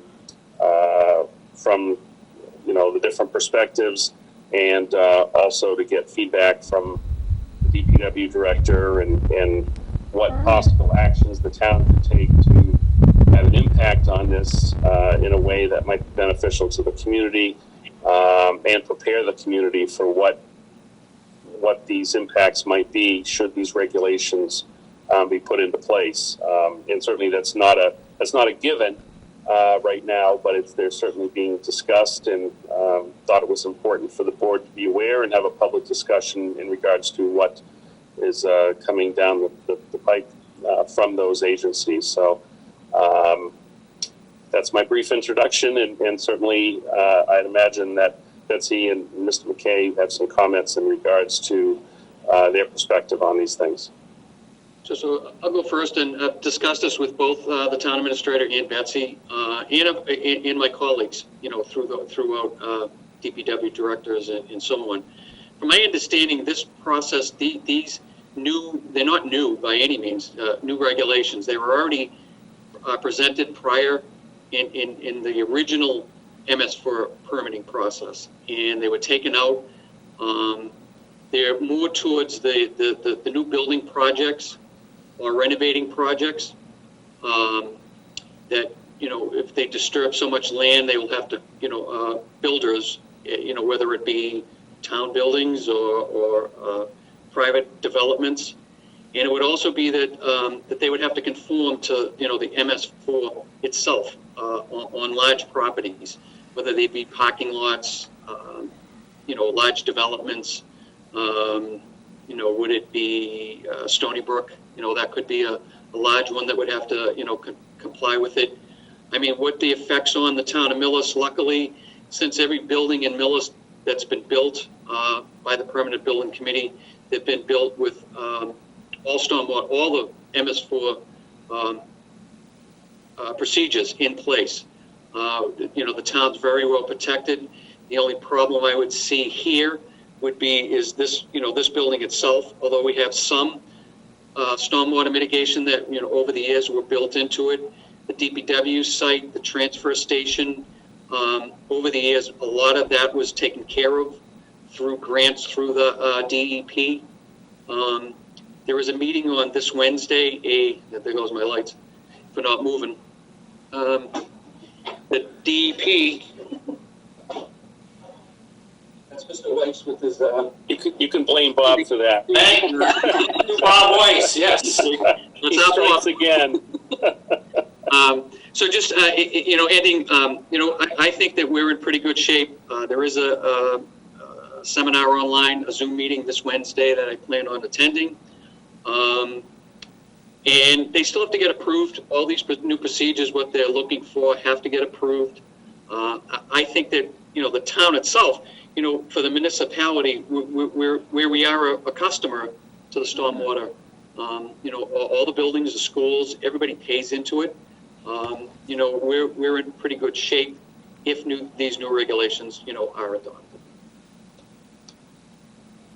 Yeah, I mean, I'm happy to add just a few additional thoughts, maybe some clarifications. Just to be clear, your existing MS4 permit does address the new and redevelopment types of stormwater management. Specifically, what this new regulation, it's referred to as residual designation authority, is the term within the Clean Water Act, which gives the EPA the right to go to basically individual entities and say, we believe that you are contributing to a water quality impairment, and as a consequence, we have the authority to require you to be permitted for that discharge as well. The intent of that was, as you go back when the first MS4 permit came out, the argument was that, and still is, quite honestly, a legitimate argument, that it's almost impossible for public utilities like these stormwater management systems that we have, you're just receiving water coming off of privately owned land. And then you're told you're responsible for cleaning, making sure that water, when it's discharged from your pipe, doesn't contribute to an impairment in a water body. But it's very hard, obviously, to control what happens on private property, other than that property which is being developed or redeveloped that you do have control over, because that's the part of the process that the MS4 has put into place. What this specific residual designation authority allows you to do is to retrospectively permit existing built environment. So that which is already contributing storm flow to your system, but which is basically grandfathered by virtue of the fact that it was built before the MS4 permit came into being. So the intent, at least as it was developed originally by DEP and the EPA, was to say, here, we're offering you a tool, Mr. MS4 permit operator and owner, to say you now have a way of ensuring that the private property owners who contribute to your flow are going to be asked to do a little bit more. There are all kinds of thresholds around how big that property would be, so it's not the kind of thing that would bring into the fold private homeowners. Like a typical home would not fall under this category. We're talking about literally acres of paved area. Think about a big mall area, or a university potentially that has a lot of rooftops and paved parking lots that now become potentially individually permitted for their stormwater discharges into your system. So ideally, this is a good thing, but in its previous iteration, there was a lot of really sort of bold assumptions about how this would be implemented that puts potentially a lot of administrative burden on a municipality. Think things like the Wetlands Protection Act. So the Wetlands Protection Act is a statewide law, but typically most communities implement it at a local level, and there's an administrative burden associated with that. So this was potentially something that would fall within a similar kind of who's going to be actually offering, who's going to be doing the permitting, who's going to be enforcing the activity, So there's a lot of unanswered questions. And as a result, because there was a lot of pushback, as you might imagine, from lobbying groups like NIOP, who represent a lot of private big mall type operators and things like that, who said, no, this isn't going to work. There was a lot of other issues going on with this implementation of MS4. So both DEP and EPA walked away from this about 4 years ago and said, well, this is a little bit too politically hot for us to try to tackle in this environment. So it's now coming back up primarily because Conservation Law Foundation basically is the equivalent of suing the EPA to say, you have this authority. We know these are contributors to water quality impairment. You have to do something about it. So they're relooking at this. It's, I can answer any specific questions you have. I don't know if that provides you with a little bit of a broad stroke about what they're trying to do, but I'll leave it at that. And if you have questions, please go ahead and ask. I'll just ask a question, which is just to clarify. This is really something that individual contributors are going to be responsible for. But let's just take an example of, let's say there's an individual property, an industrial building. It's a large building. It covers it has a parking lot, et cetera, et cetera. Right now, we charge them under our stormwater utility a certain amount of money to help us meet our requirements under the MS4 permit, as well as other things, flood mitigation, et cetera. And we set a fee based upon it's approximation for how much you contribute to the stormwater flow based upon your impermeable surface, not anything else than that. So assuming that this regulation went into effect, how would that impact our utilities charged to that property owner? So, okay, I know that I asked that exact question at the last meeting that I attended, and Betsy, you can correct me if I'm wrong. We still have the right, and that's a big problem, where we will still have the right to bill that property owner for our service, for that exact reduction of the phosphorus load. So they will be getting a double whammy if you want to look at it that way. So they will still have to pay their stormwater fee at come October 1st, and whatever the EPA, DEP institute, then they'll have to mitigate it themselves also. So to add a little bit of nuance to that, this would probably become a part of the conversation you're going to be having with respect to policy. So this is always a local decision in terms of how you choose to consider what kind of mitigation is already being conducted by the property owner. So right now, as things stand, as Jim mentioned, you have the legal right to continue to bill them at the rate that you're billing them. You may very well want to compromise on that and look at ways to address that either in the credit manual or as each of you know, we talked about hearings today, there's also that opportunity through the hearing process to reach some sort of compromise with property owners. So it might become a little bit more of a difficult administrative process, although the more used to the administrative process you become, obviously the easier that would also become. But I think there's a couple of things you can do. Obviously, you can start looking at in the short term, how many properties do you have in the town-owned or privately owned, that actually would fit within the criteria that they're considering with respect to the 2 acres of contiguous impervious area or whatever it may be, to say this many properties are potentially going to be impacted. If we were to modify or rebate to them some amount of their fee, what would that look like in terms of the impact to revenue? So that's a calculation that you could do relatively easily.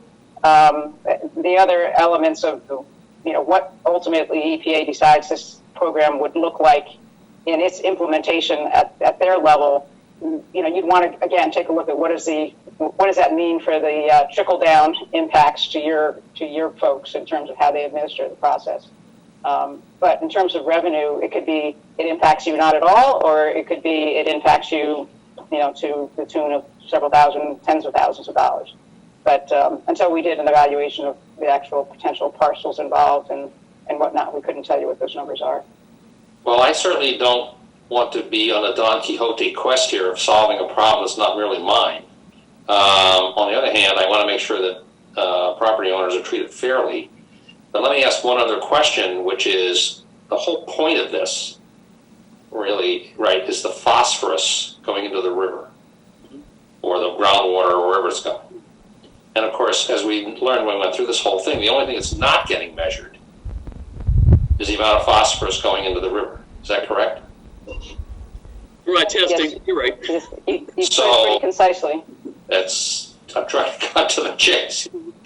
So, if in fact we ever got to the point where we were successful in mitigating the phosphorus going into the river by a combination of public and private exercise, then presumably it would be helpful to the overall enterprise. But that doesn't exist today. And as you explained to us before, ultimately we may get there, but I don't know how fast. And they're still, fiddling around with, impermeable surface on big properties. It has nothing to do ultimately, well, it doesn't measure the phosphorus runoff. So I guess that I struggle with what our position should be because it's not a scientific thing. On the other hand, when the water comes off of the big property and goes into our system, it then flows into the river ultimately, right? And if we sent 100 gallons in or 1 million gallons in, it wouldn't make any difference. Well, that's not quite true because MS4 restricts the amount we can throw in there, but I don't know, I'm ruminating here about somewhat of the absurdity of this, I guess, but I don't want to, from what I'm hearing, and I'll certainly ask my other colleagues to chime in, is that the steps we've taken and the establishment of the stormwater utility have really positioned us quite well for this, because it gives us the opportunity to work with other other property owners who may be impacted more directly than we are. Because what's going to happen is the EPA or the DEP will say to property owner X, you must do this or pay this. Who are they going to pay it to, by the way? That's well, that is a good question. It's either it depends on whether this is going to be locally administered, or they intend it to be locally administered, or state administered, whether DEP ultimately takes on the delegated authority under the NIPDES program, and then they delegate, locally to certified municipalities. All of that, I think. So the question right now that the EPA and the letter that Mr. Kaczynski referred to is the opening, blow, basically, is we're reopening this question. My guess is that this is not something that's going to be urgent anytime in this fiscal year. Things are going to move at a pretty slow pace, and there's already a lot of opposition to this, in the private sector. As you might imagine, but just to give you a parallel, this is not entirely different from, you have some properties in town that are subject to a multi-sector general permit under NIPDES that are already permitted and regulated for their stormwater discharges, but they still discharge to your MS4, and they're still subject to their obligations under the town's bylaw. So it's not terribly different. It's just a different type of land use. It's not an industrial, it may be partly industrial, but not industrial in terms of how NIPDES considers it. But this is not entirely unheard of. There are other entities that are already permitted similarly and subject to your MS4.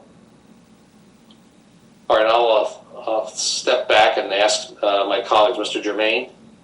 I just have observation, but a question also, and that is, how do they intend to proceed without even establishing some baseline analysis of saying, okay, I don't know, we call it the town of Millis, without any properties per se contributing to the phosphorus? How about the vegetation that's natural in the town, or any of the natural things?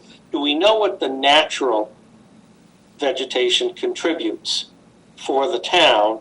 And therefore we can look at what's going in from in excess of that and say, okay, that's probably contributed by man-made or whatever applications. I'm not saying it's wrong. I'm just saying I have no concept of what the baseline is they're working from, and how do you establish that baseline, and how do we move forward from that, unless you put some kinds of measurements in place, and putting them in place and saying, okay, coming out of point X is so much phosphorus, so be it. But where did it come from, and how much of that is contributed by natural causes versus others? And so I guess my concern is there's a lot to be done, in my estimation, to understand this issue, to establish what it is we're trying to reach. I mean, if somebody comes in, some kind of vegetation X contributes so much of a percentage of the phosphorus, and it turns out that that's substantial, but it's natural vegetation, are we then obligated to get rid of that natural vegetation? That's what bothers me. And is that a question, or is it, to me? I can give you an idea about where the baseline started from, if you that's fine. hear that. Right. So the MS4 program in general, when they first determined what was required per community, they were looking at what the overall phosphorus loads to the Charles River were, and who and their tributaries, and what communities were contributing to them. And they looked at the 2005 essentially land use map, and started looking at what the typical, and this is through the various investigations and research, what are the typical phosphorus export loads from a particular kind of land use?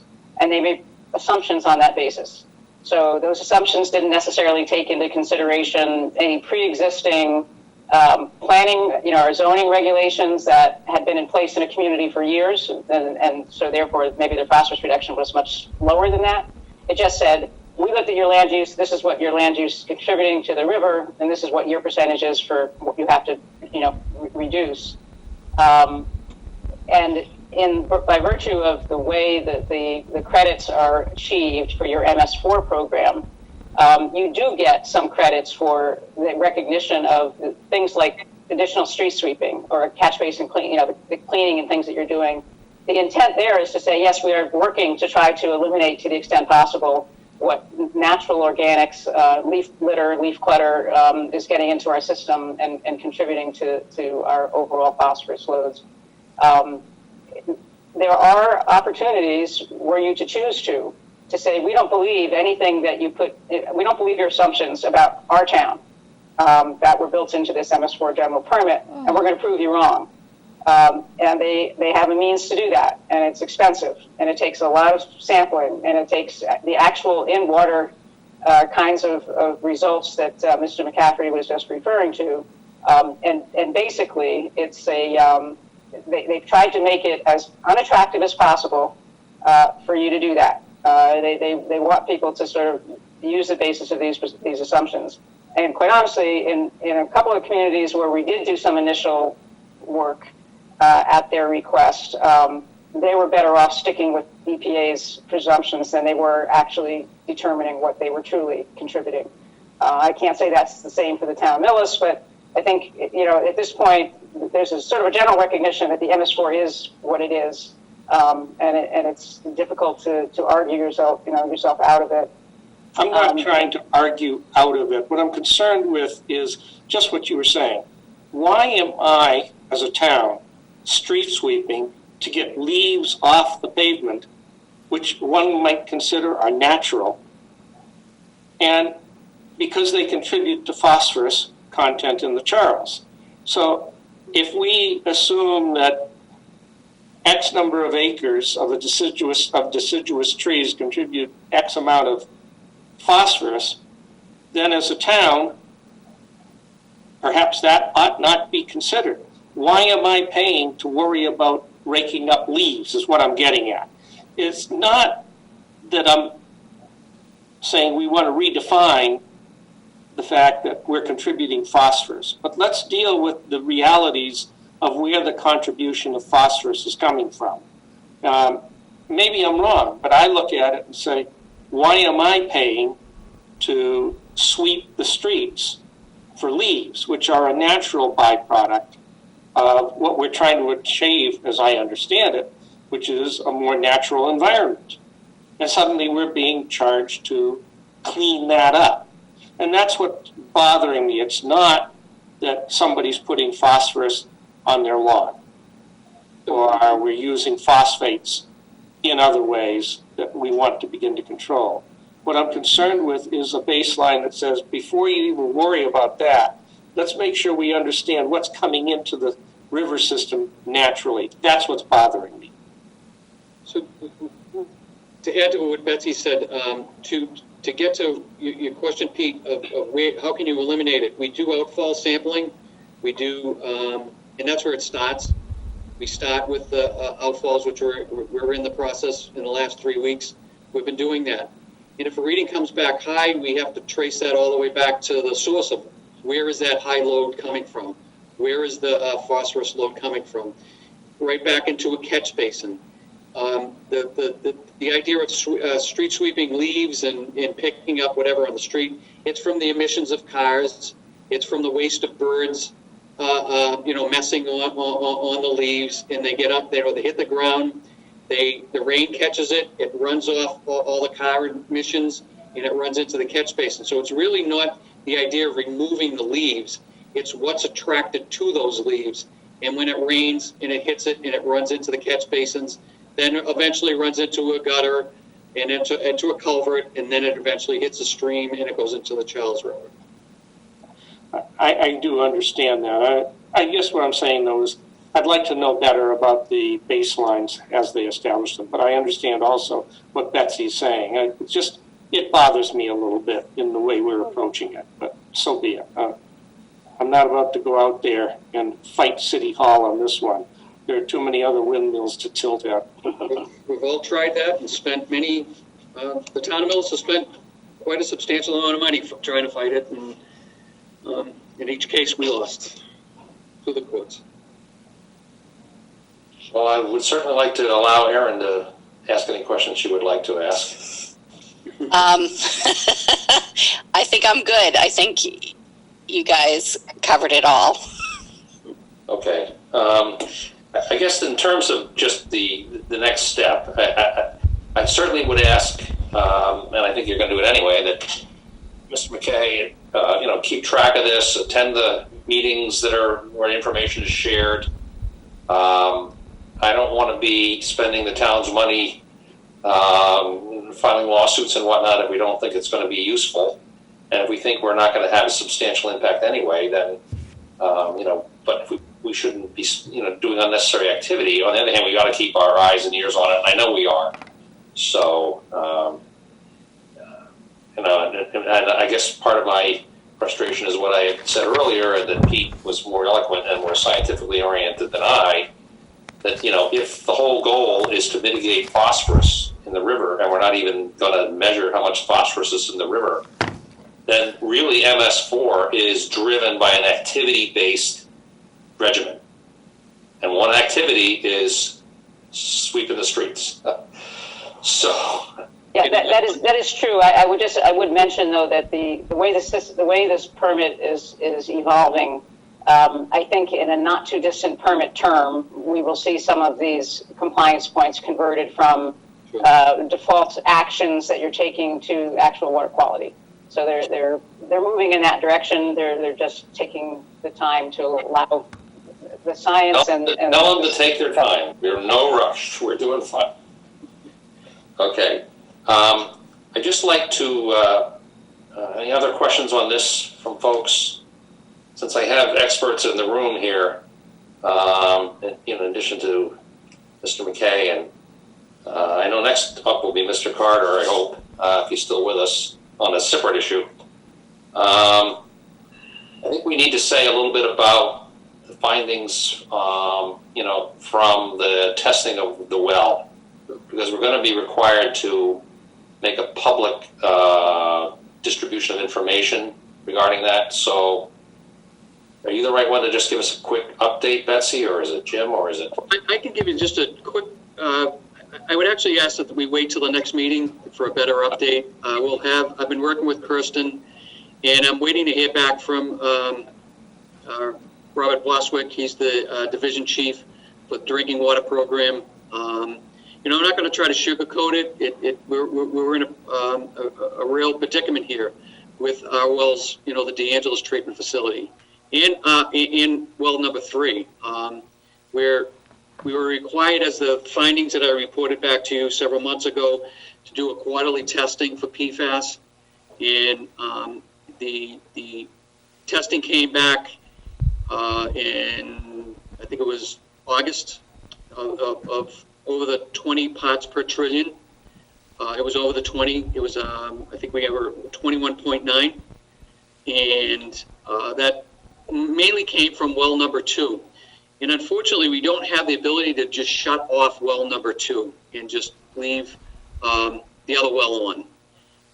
It's just the way it was built.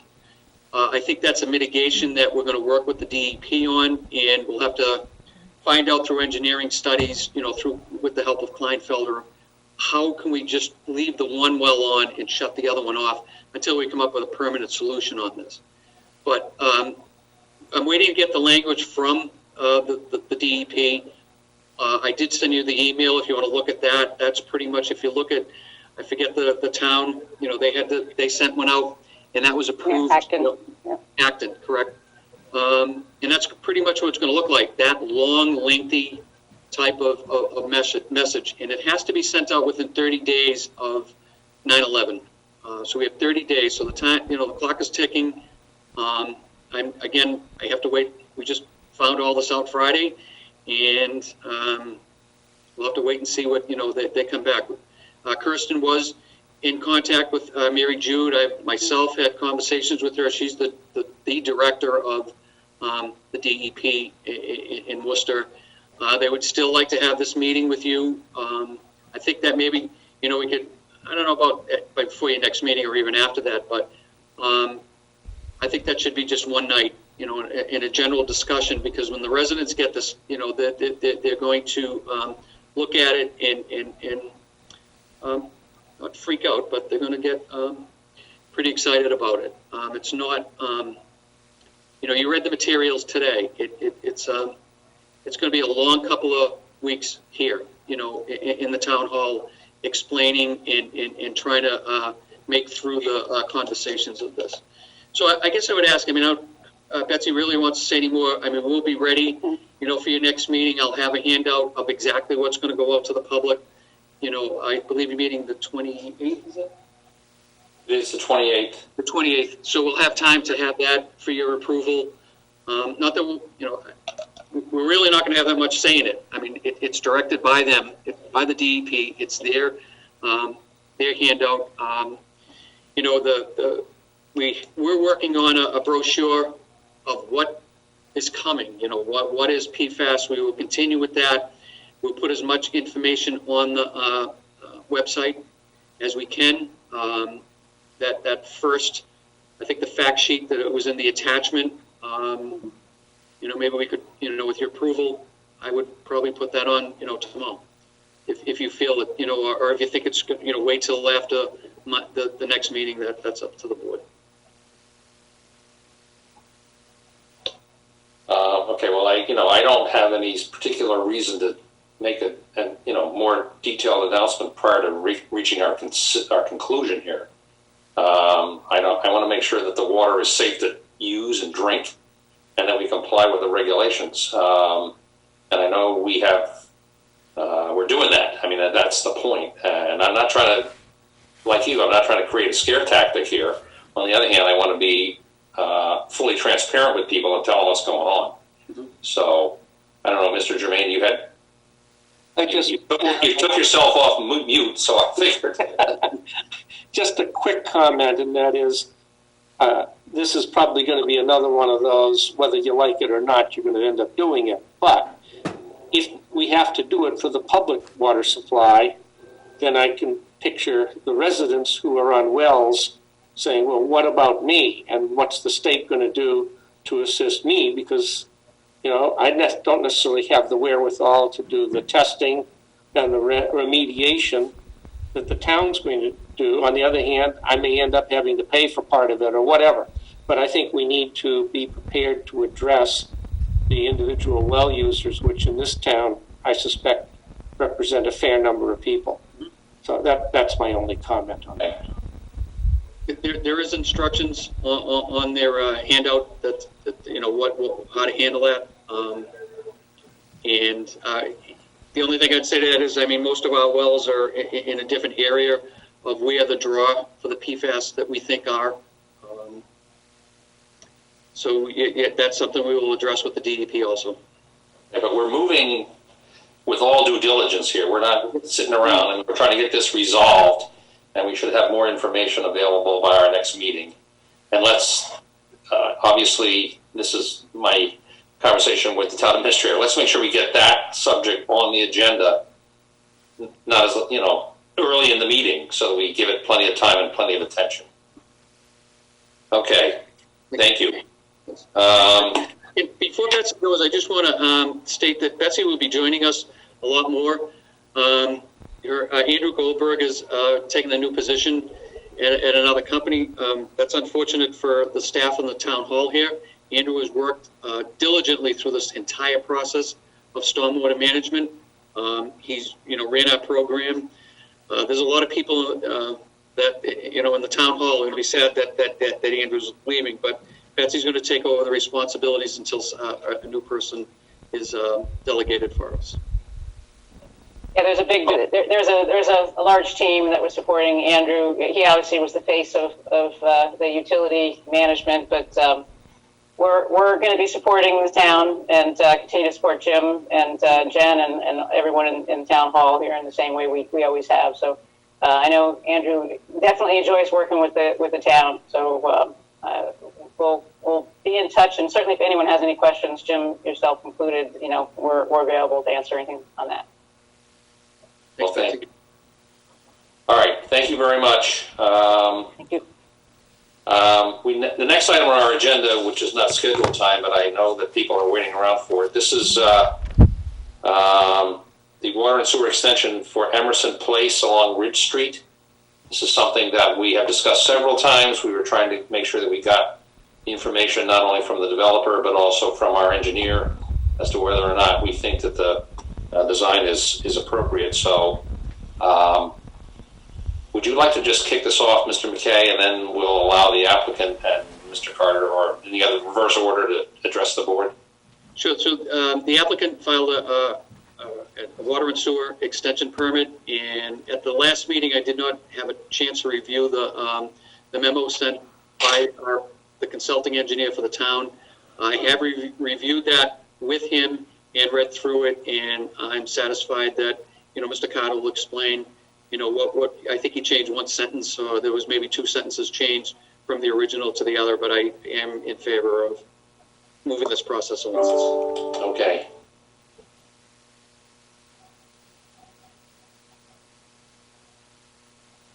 Let me just see here. Okay, so we have the letter from Mr. Carter, yes, dated July 27th. Maybe you could, Mr. Carter, you could address the board with respect to this correspondence. Yes, good evening. My name is Mike Carter from GCG Associates. So I've had like a couple reviews. I've talked to Dan on this. We went through a couple little minor modifications. The plan as it's proposed right now would improve the water flow through that area. On Ridge Street, it's not connected from Curve to Rollingsford, so this subdivision would provide a loop in that area. So it'll improve the water flow, and in particular during fire protection is when it would be improved. And then there was some minor modifications regarding the sewer, just adding a manhole or redirecting the flow. And in addition, they lowered the pipe on a flatter slope to create a greater separation between the proposed water and the proposed sewer at the end of the subdivision. So Dan has addressed all the comments I've had at this point. Okay, so the letter is basically saying these were the issues that you had raised. The applicant has agreed to modify the plans in accordance with your recommendations, and now you're reporting back to us that that's what they did. Yes. Okay.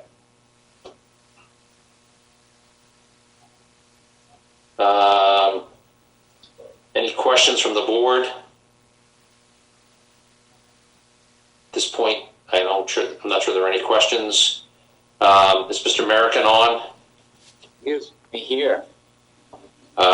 So we'd like to hear back from you as to, in terms of your agreement, and it seems like we're at the point now where we can move forward with this. But I'd like to give you the opportunity to just address the board. Sure. Thank you. Dan Merrick, Legacy Engineering.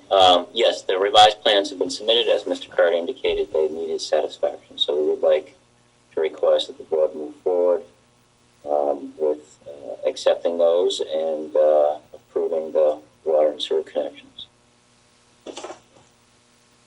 Can you just again for us, just very briefly, remind us about what the development is and how many units are going to be built, et cetera, et cetera?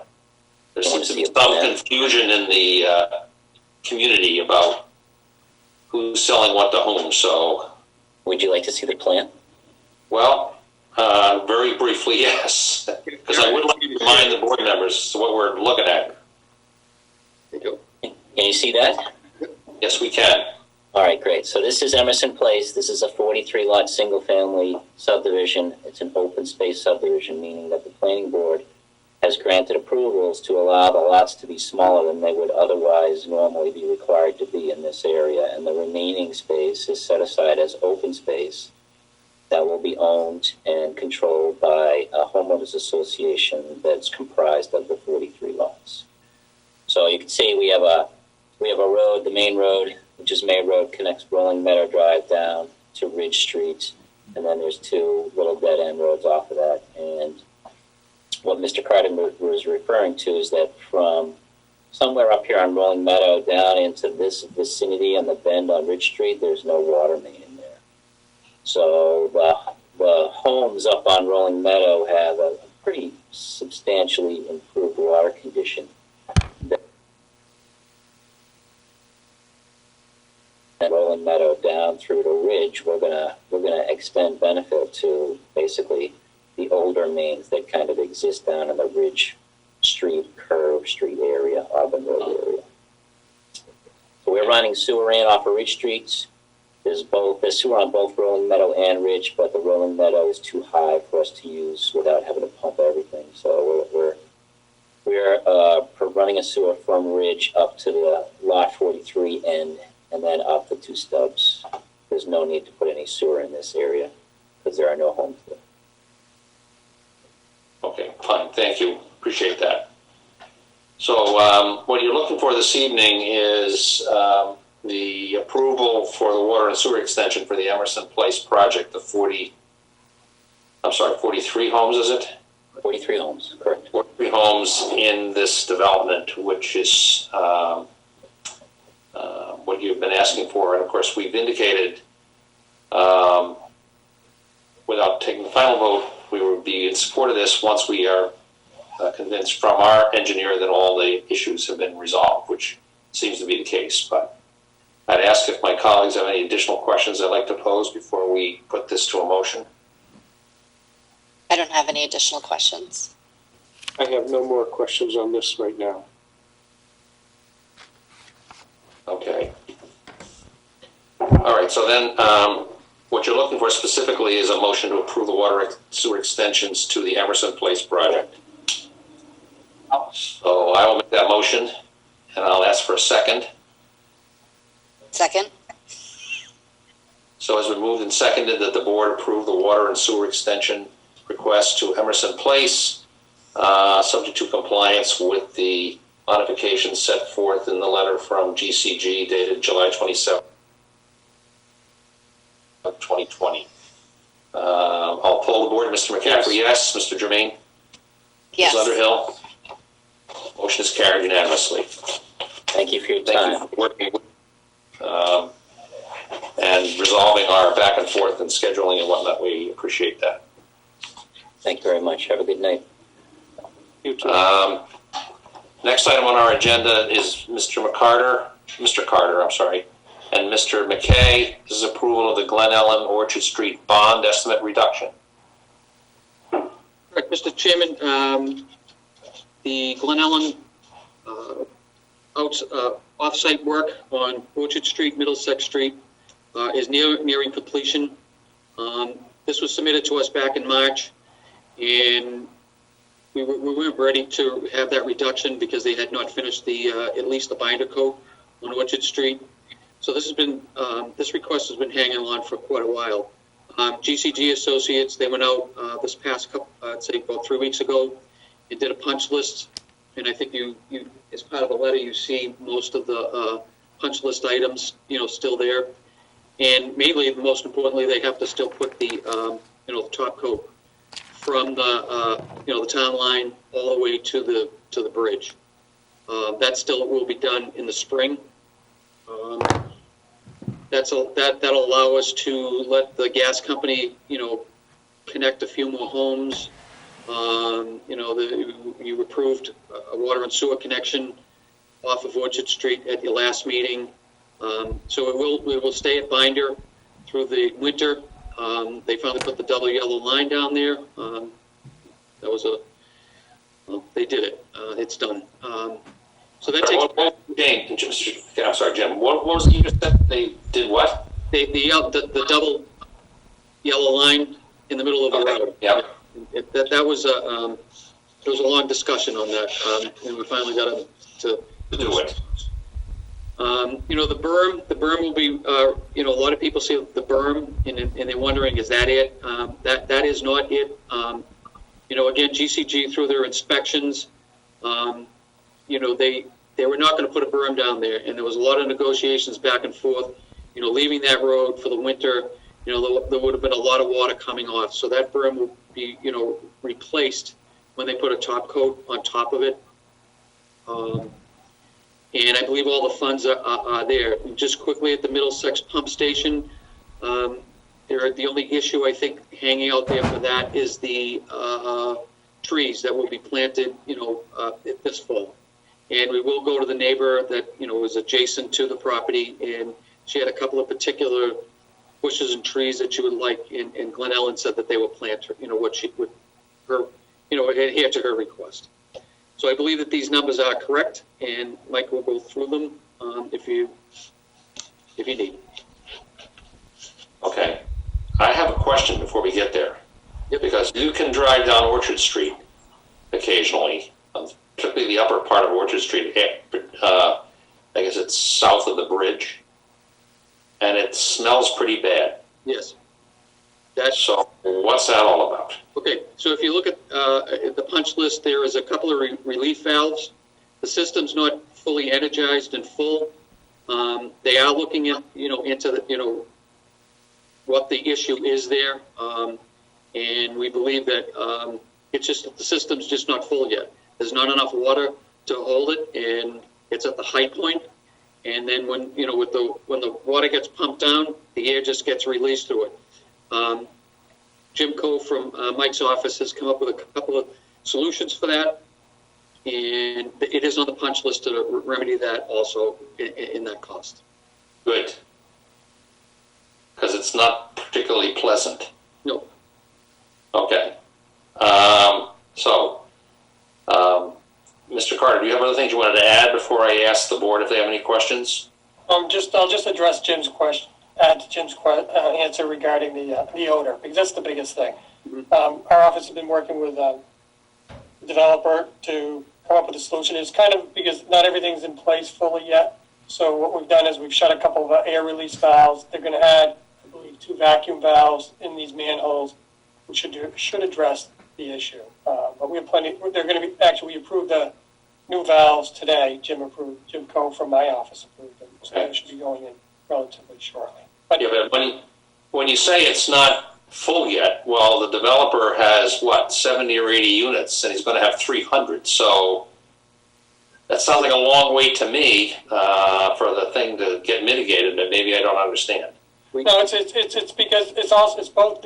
Remember, there's two force mains out there. There's one that's a low pressure one that all the residents are connecting in. That one has very. I don't even know if it has anybody. Yeah, we have nine homes on the low pressure. So it's small. So we've added some valves and we've closed. Actually, what happened was there was an air release valve that was open. Normally, you would we closed that valve, and that took care of, I believe, most of the odor. But it's a temporary solution. They're going to add a vac. I want to make sure I get them right. The vacuum valve onto the air release, which is a double valve, basically. Okay, all right. Thank you. So, Mr. Germain, Ms. Underhill? Just a quick question. In the numbers that we're looking at here, will that cover the cost of these valves that you're in, vacuum valves and so on? Yeah, we have included that cost in that. It's roughly $250,000, a little over that for Lincoln Street. So if it's $250,000, should we be retaining funds here to ensure that those funds are covered in the event that somebody backs out? There's adequate money there to repave the road and address any issues, like Jim said, the new berm, landscaping along the edge of the road. Once we pave it again, we're going to raise it 1.5 inches. So right. that bond amount is as if the way we treat a bond is as if the town was going to have to go do the work, pay public wages and everything. So that amount is adequate. I'm not disputing that. I'm asking about the valves and so on that you were just discussing. Are those covered in here also? Yes, they are covered. That's what I was trying to get at. I'm sorry. I didn't phrase it properly, perhaps. I just want to make sure that we're in the position that they are covered in the event. So I'm not anticipating that they will. They are. Do that. Thank you. Any other questions? Okay, I do have one more, and it relates to an issue I believe that the planning board will be addressing tomorrow evening, which is bridges and whatnot over the Bogastow Brook on the trails that are available to the residents, but also to the public in the open space at Glen Ellen. So there seems to be some, as I understand it, I don't know whether it's confusion or let's say things need to be resolved as to how much the developer is responsible for making sure that these bridges are left behind in good repair. So as a past member of the planning board, that is directly under Beta Engineering, and they also have a bond for the inside work that is put up for the town. And I know that Melissa is reviewing that. I've reviewed it with her about the bridges. They have to be accessible. They have to be safe. They have to be walkable. And they have to take so much of a weight to get over those bridges. And I know that Melissa's working with Ted Merchant on that right now. Okay, so that has nothing to do with this one. Nothing to do with the outside work, no. Not with this bond, no. I mean, this bond, right, exactly. Right. Okay. Any other questions from the board? If I could take a motion? I'll make a motion that we accept the changes to the bond as noted in the letter of August 28th, 2020 from the project manager, Mr. Michael Carter, which I believe, if I look at Orchard Street offsite construction, it was a 100% construction bond in the amount of $2,962,850. Remaining construction is $268,605. Completed construction is $2,694,245. With respect to the Middlesex pump station construction, 100% Construction bond was $907,580. Remaining construction is $10,000. Completed construction is $897,580. And that according to Mr. Carter, these are adequate sums in the remaining of both situations to cover any problems that might arise. Second. You're muted, Jim. You're muted. Sorry about that. That's okay. It has been moved and seconded that the board adopt the recommended, what do we call it, bond estimate reduction number 4, as stated in the letter of Mr. Carter to the board dated August 28, 2020, in the amounts mentioned by Mr. Germain. So I will poll the board in favor of the motion. Mr. McCaffrey, yes. Mr. Germain? Yes. Ms. Underhill? You're muted. Sorry, yes. Motion is carried unanimously. So thank you very much. Thank you, Mr. McKay. Thank you, Mr. Carter. Appreciate you sticking with us on this. No problem. Thank you very much. Appreciate Thank you. Okay, the next item on the agenda is a matter of discussion among the board members on this issue of basically board governance. We have received from the town administrator a draft policy and procedure document, which we're going to have a conversation about this evening. One of our goals for this current year is to adopt these procedures, or some procedures for the board, to regularize some of the processes and document them so that current board members and any new members can get a little bit of a heads up as to how we're going to operate. So I know that the board members have had the opportunity to take a look at this draft. And my objective here is to have a discussion about this tonight, and frankly, in accordance with what's in the document, to defer any approval until the next meeting, so the members would get a chance to have looked at the document, to comment on the wording, to have any changes made, and then have it brought back to the board for action and adoption at our next meeting. So with that in mind, I think what I'd like to do is raise a couple of issues that I would like to see addressed. Had I been more capable of putting my wording into a Word document, I would have done that, but given total lack of competence, I am not going to be able to do that. So anyway, one of the things that I would like to see us address would be in the item under duties and responsibilities and obligations of the board. For my colleagues, that's item Roman 6. The last item there, which asks for a standard where board members during meetings and during discussions with colleagues treat with respect the rights of all members of the board despite differences of opinion. I would just like to add some wording there which would read, treat with respect the rights of members of the public and all members of the board despite differences of opinion. I'd like to insert an obligation that we have to our public when we conduct meetings. The next item that I would like to see added to the material really relates to agenda procedures.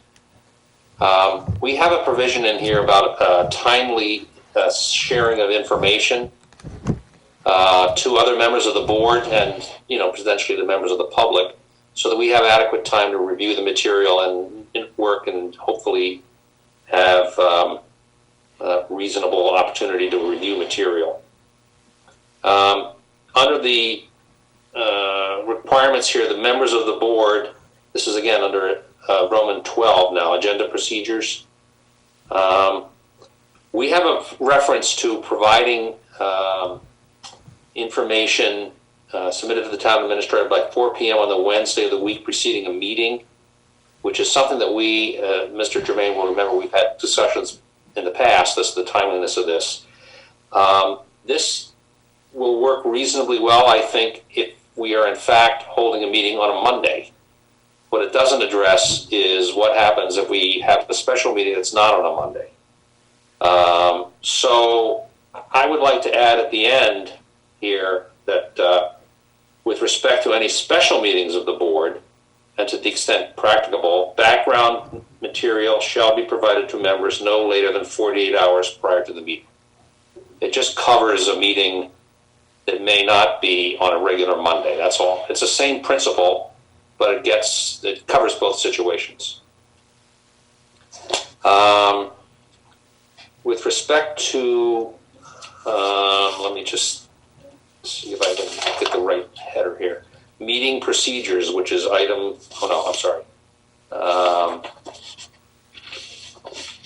forgive me because relations with, I'm trying to get to page 9. Let's see, what section is that? Relations with citizens.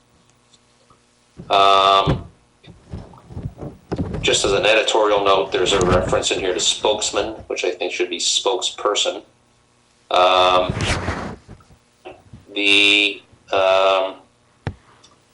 I think we should have a provision in here which states that any board member who makes public statements of any kind shall state that he or she is speaking as an individual unless specifically designated by the board to comment as the board's spokesman or spokesperson. This is really something that is in the open meeting law requirements, but I think board members need to understand that they certainly have the right to comment on matters of public interest, but they don't have the right to do that on behalf of the board if they're not designated by the board as the spokesperson. So the standard would be that if you're going to make a statement, whether it's on social media or wherever, and you're speaking for yourself, you have to state that you're speaking as an individual and not as on behalf of the board, unless you are designated by the board to be that spokesperson. So those are a couple of my thoughts on this. I would ask the other members, Mr. Germain, I know you've shared some comments with the town administrator, which he then forwarded to us, so we had the opportunity to take a look at them. I don't have any particular, I think they're all fine. I mean, I don't have any particular comments back with respect to those, but if you'd like to just talk about them a little bit, I give you the opportunity to do that. Okay, other than a few word changes that were just errors. Fine. One of them is in section 6. I think I made it fourth paragraph. It doesn't matter. Recognize that all board members were elected by the community and therefore have an obligation to make decisions that they believe will best support the entire community. In other words, we shouldn't be making decisions just because we feel it's important. Granted, our feelings play a role, but we represent the community and we have an obligation, I believe, to represent it as best as possible from our perspective.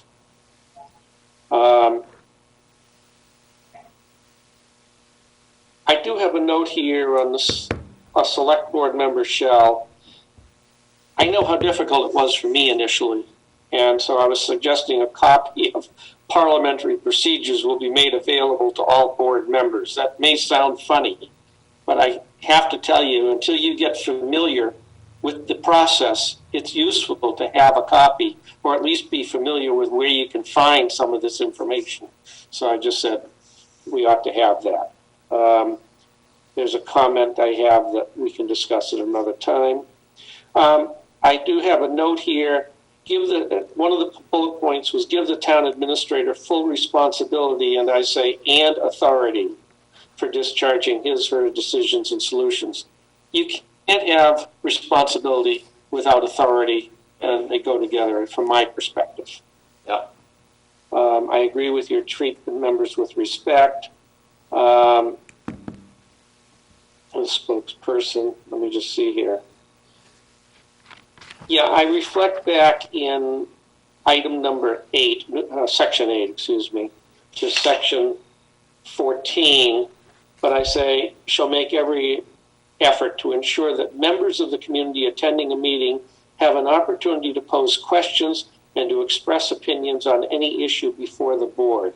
I just don't want the members of the community to come and not have that opportunity. If they are, being courteous and playing by the rules, if you will, I believe they all ought to have a right, if they're attending a meeting and they want to speak, to have that time to speak, or at least a reasonable time to speak. Obviously, all this is controlled by the chair, but right. And yep, I agree on the speaking for themselves.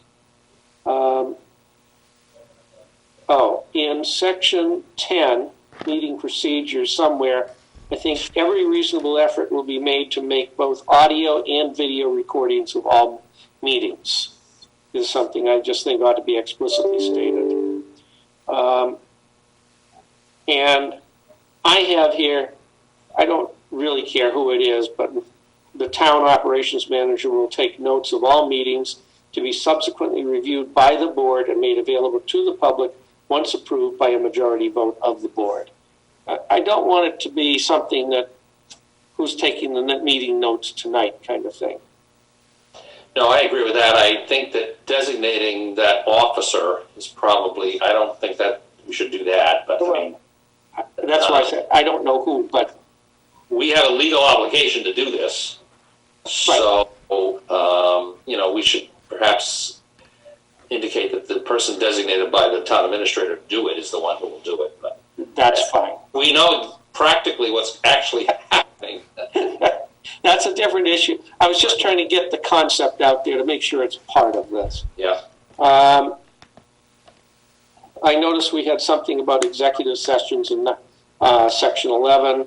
I think a majority vote will be required to end the session and to return to a regular meeting whereupon. Anyway, it's a formality of the process that I think we just have to put in place. Okay.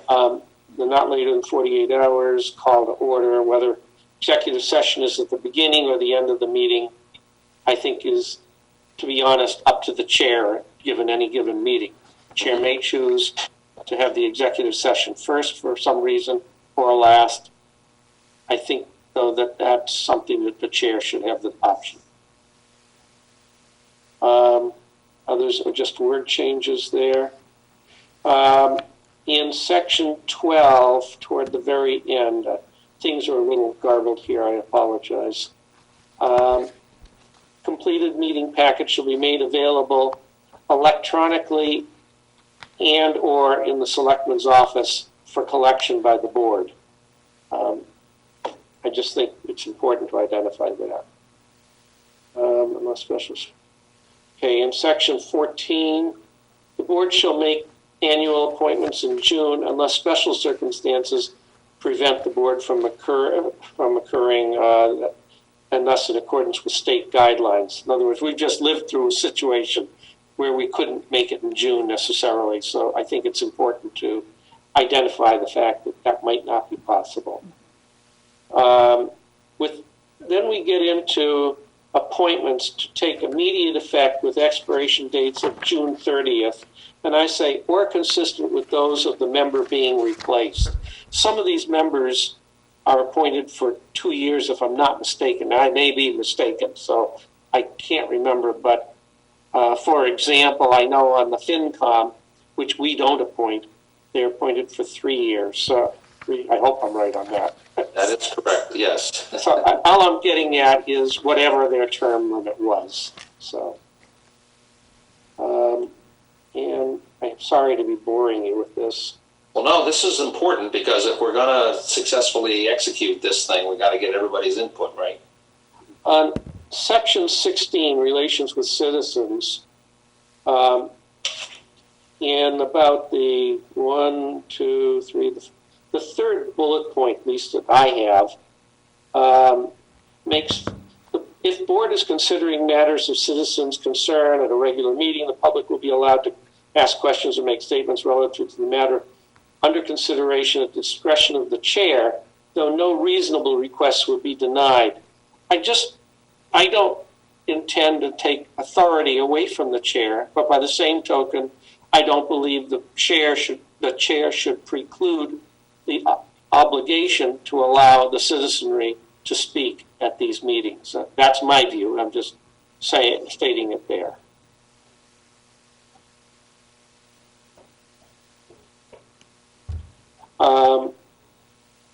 In item 17, section 17, paragraph 4, the order of presentations will be presentations by the proponent and a bunch of other stuff, and then questions from the board members and statements by opponents, and I say, and advocates and members of the public.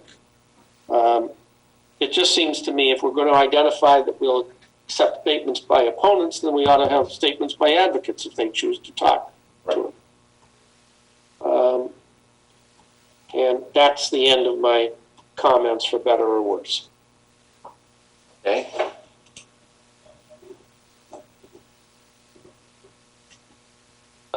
Erin, you have comments you'd like to share at this point, or? Yes. Hold on. So rereading this and looking at some of Pete's edits. So under section 6, his edit was around the 4th bullet point. The bullet point underneath it is similar. Could we just remove that one?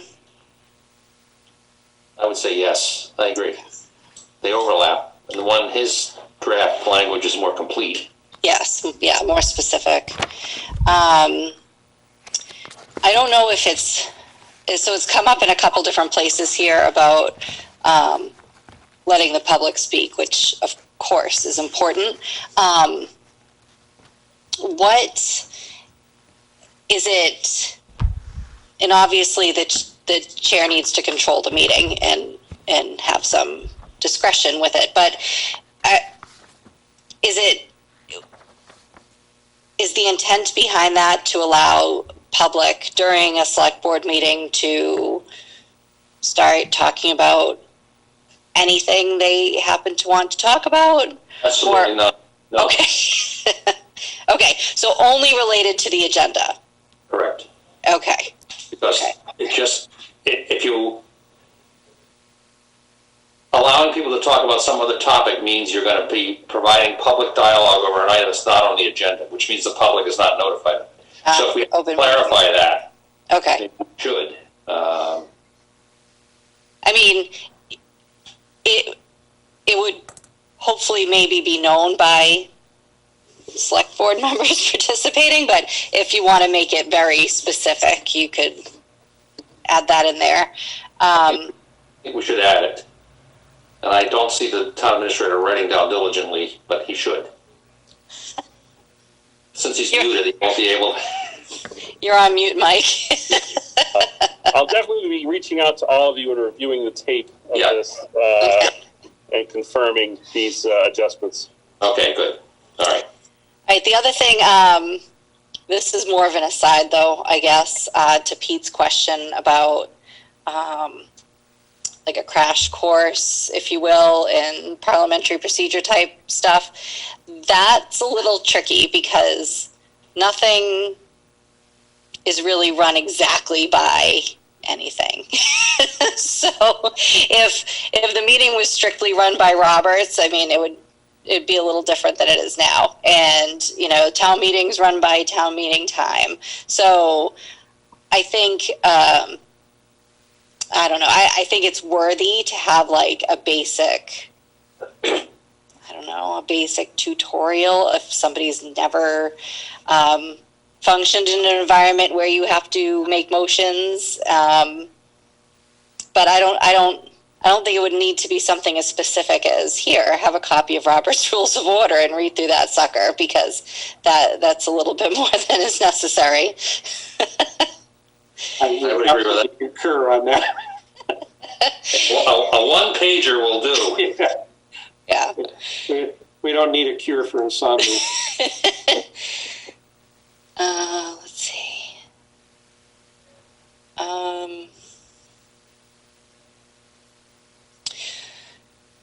So just a question on the section 8. And let's see. 1, 2, 3, 7. So arrange for orientation of new members unless otherwise noted. And then it says ensure the board maintains a legal and open level of communication. Could somebody expand upon maybe what is intended there? Like, would it be, when we talk about an orientation for new members unless otherwise noted, is it like the one-pager of Roberts? Is it, a review of these policies and procedures together? Is it, what do we intend with that? I think that's a fairly broad statement, broad definition, which I think can be refined based on the practices going forward, and we could probably put in more language later if you'd like. But it's basically meant to just give some direction to new members to get them oriented as to the business that the board's conducting and the role of the new board member. Mm-hmm. Yeah, I would say that I think that we can certainly benefit by having, let's just call it a packet, available to a new member, or frankly to existing members. And what would be in the packet, right? Clearly, what we were definitely missing was stated policies and procedures. So hopefully by the end of this month, we'll have that, and that will be available. I also believe that a new member, even someone who's come, from serving on another board or in another function, we should include things like the open meeting law summary prepared by the Attorney General in the packet. There should be, again, as we talked about, perhaps a summary of the procedural rules. Again, I think it's a one-pager. Probably want to provide a copy of the charter so that the member would at least see what the charter provides. Bylaws are different in the sense that there's, pages and pages and pages of them. But at least a reference, you could, I'm not going to say this right, but get the link to the bylaws if you wanted to see them. I mean, I know this doesn't have to be pieces of paper. Yeah. If it's a document, we can have hyperlinks. Yeah, so a social media policy. What's our policy on how we deal with the public on social media? There's a reference in here to Mass General Laws Section 284A. There should be a link to that. Now, most of that has nothing to do with municipal employees, but some of it does. And so I guess think this is useful information, as well as the link to the State Ethics Commission. Now, at what point do you give all this material to the new member of the board and they say, the heck with this, I quit?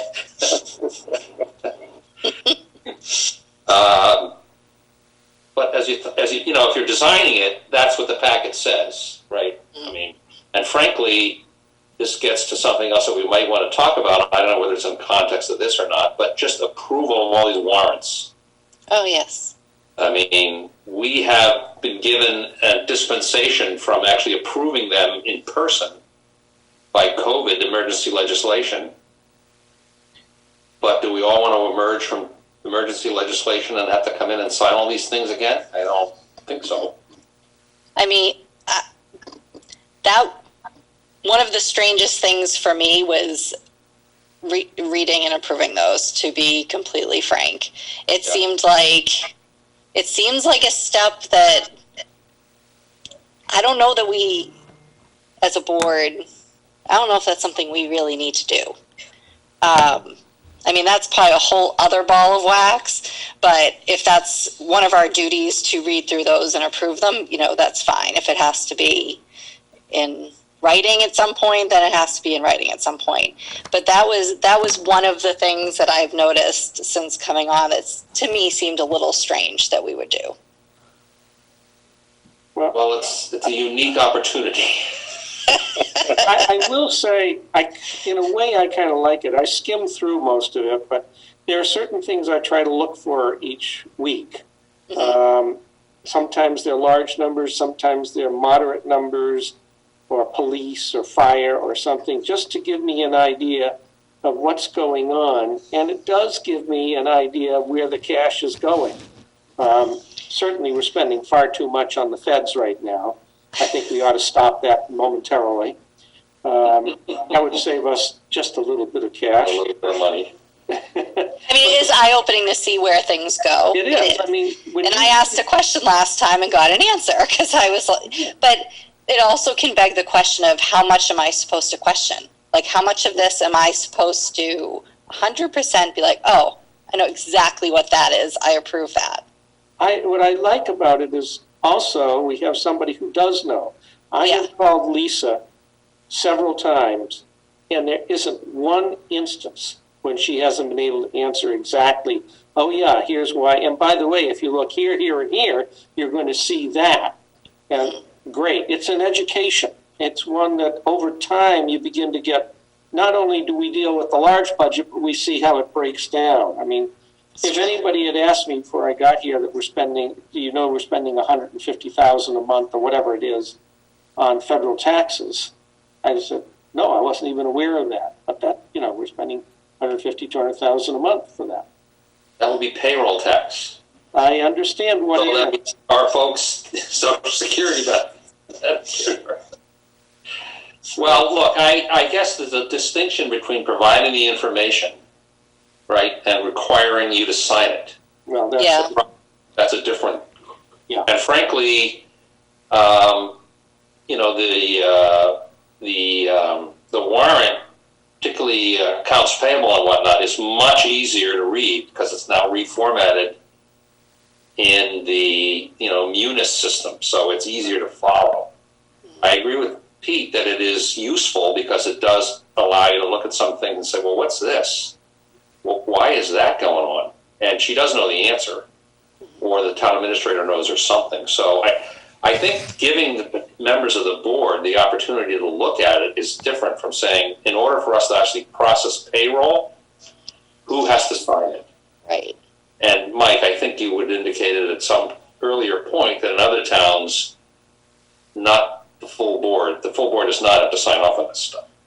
No, it's really, under state law, the chief executive needs to sign the warrant unless there's a charter provision or a special act that allows some other town official to sign the documents. When I was in the town I was in prior, there was a special act and it authorized the town administrator to sign the warrants. So it does, it defaults to the chief executive if there's no other provision for it. And that provision would have to be either in a charter or a special act. Well, the select board is the chief executive officer. So that's why we're doing it. Now, if we want to change it, we can change it, I guess is the bottom line. Okay. I don't have a big problem with it if we can sign it electronically like we've been doing. I happen to be in there occasionally, so I can sign sometimes for real. But we're trying to get rid of that role, so. Well, the other option, of course, is to allow the chair to sign it and have him sign it in quadruplicate and make sure we get copies and so on. Because I know he has nothing else going on right now anyway. And deliver them personally, right? Well, of course. But that's a good point. Let's see if we can streamline that a little bit. I mean, and frankly, COVID has made it easier. When we actually had to go down there and sign it, was a little bit more difficult to do. Right? And I guess one more question for now on Section 6. 1, 2, 3, 4. I'm sorry about the messy way it came out.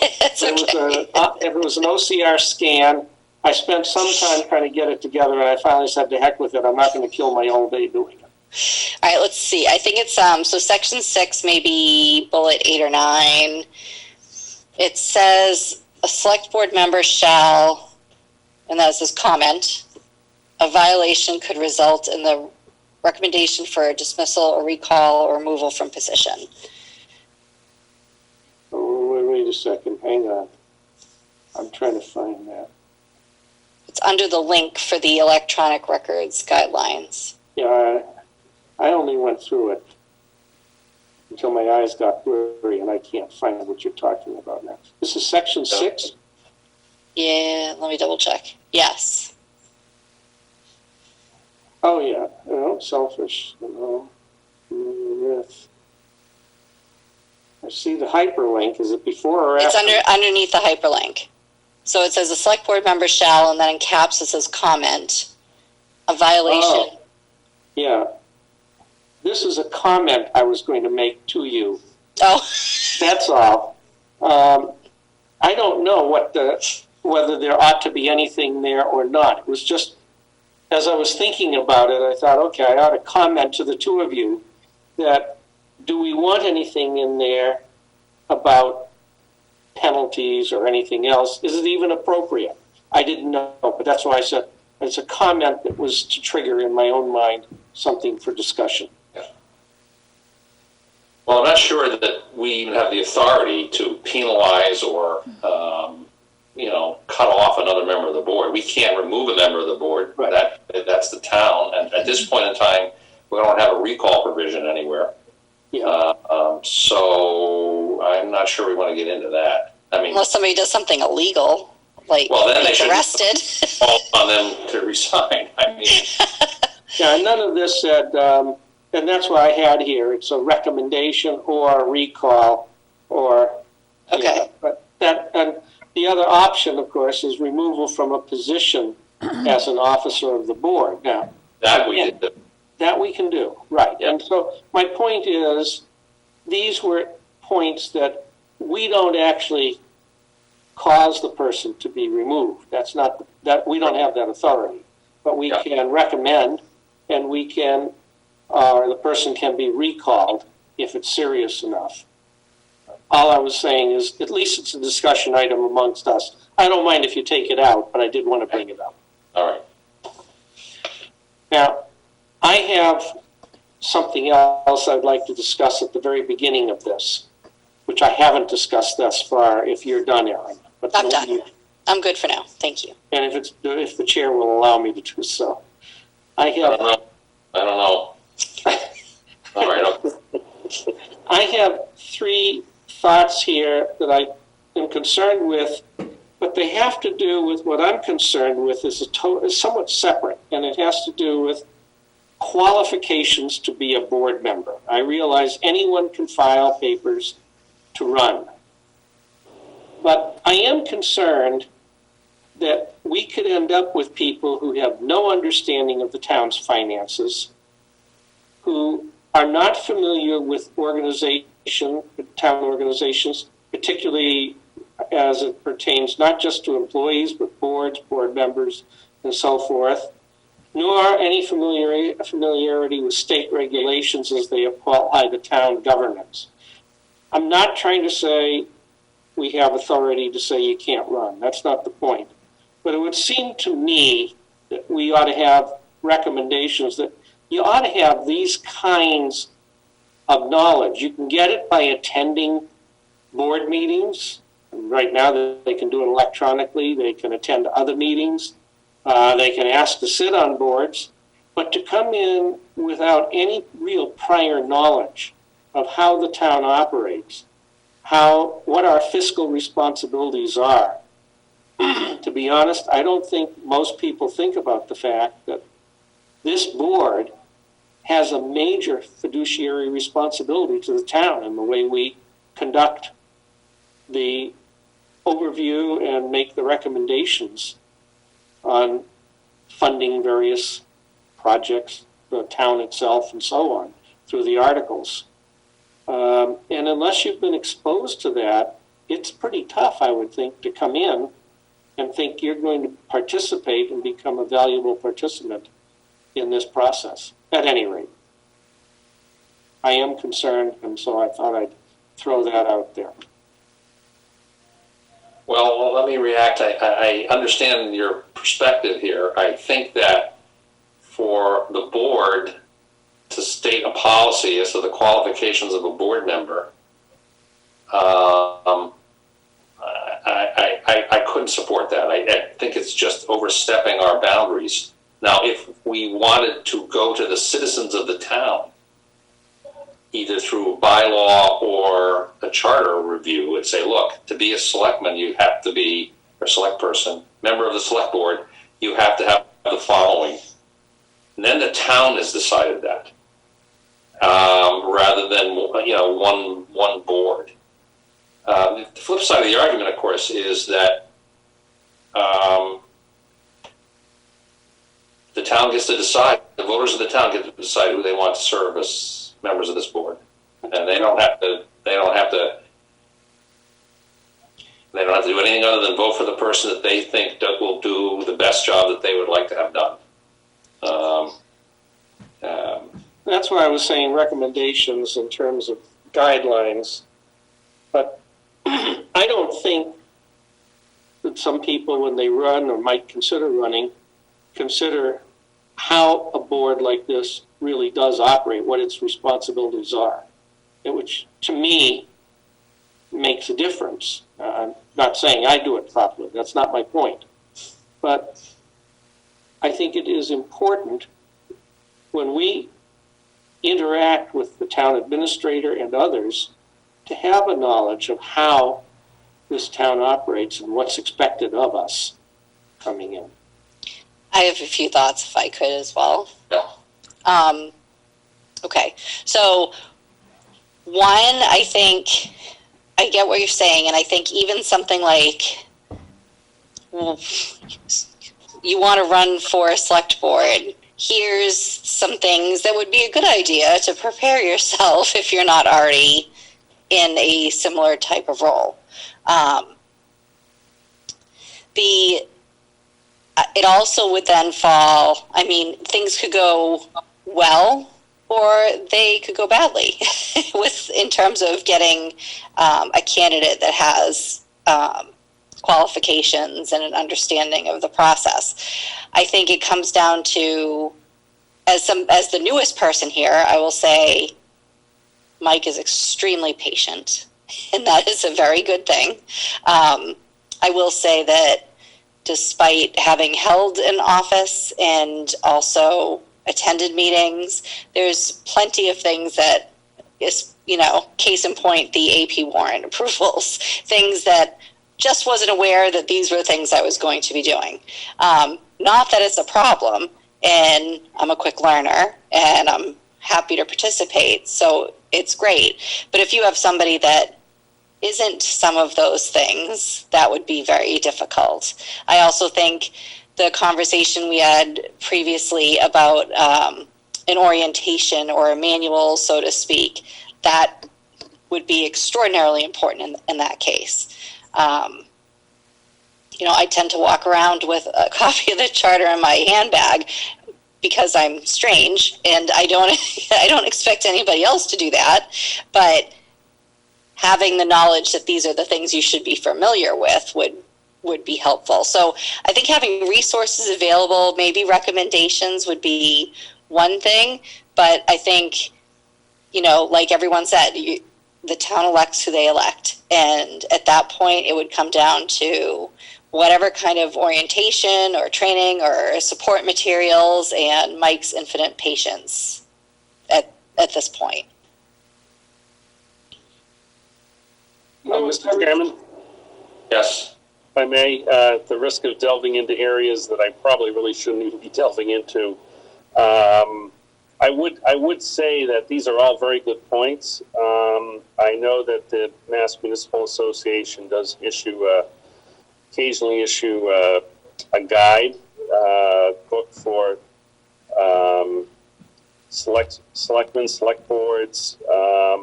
It's probably where these fall into.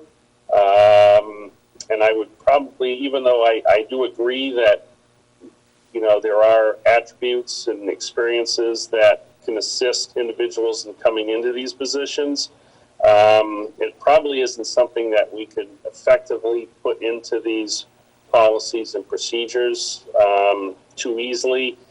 It would probably more fall under a guidebook or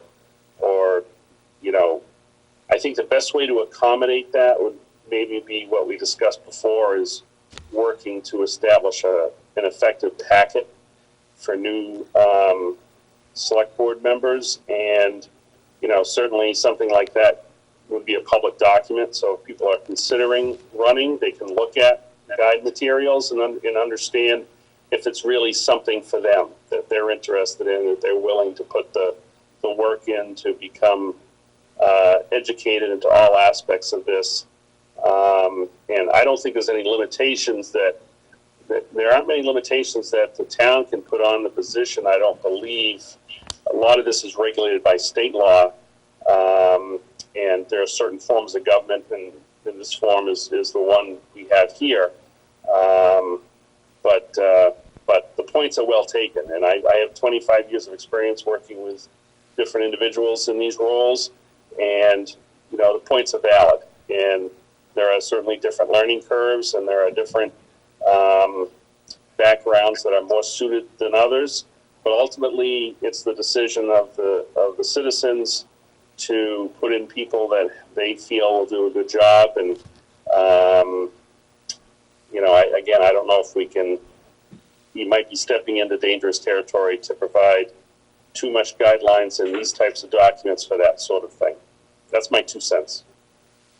Well, I happen to think you're right, and I'm just trying to get, if you will, suggested guidelines out there. And I like your idea of incorporating it as something. These are things that you should be familiar with if you're going to run for the office.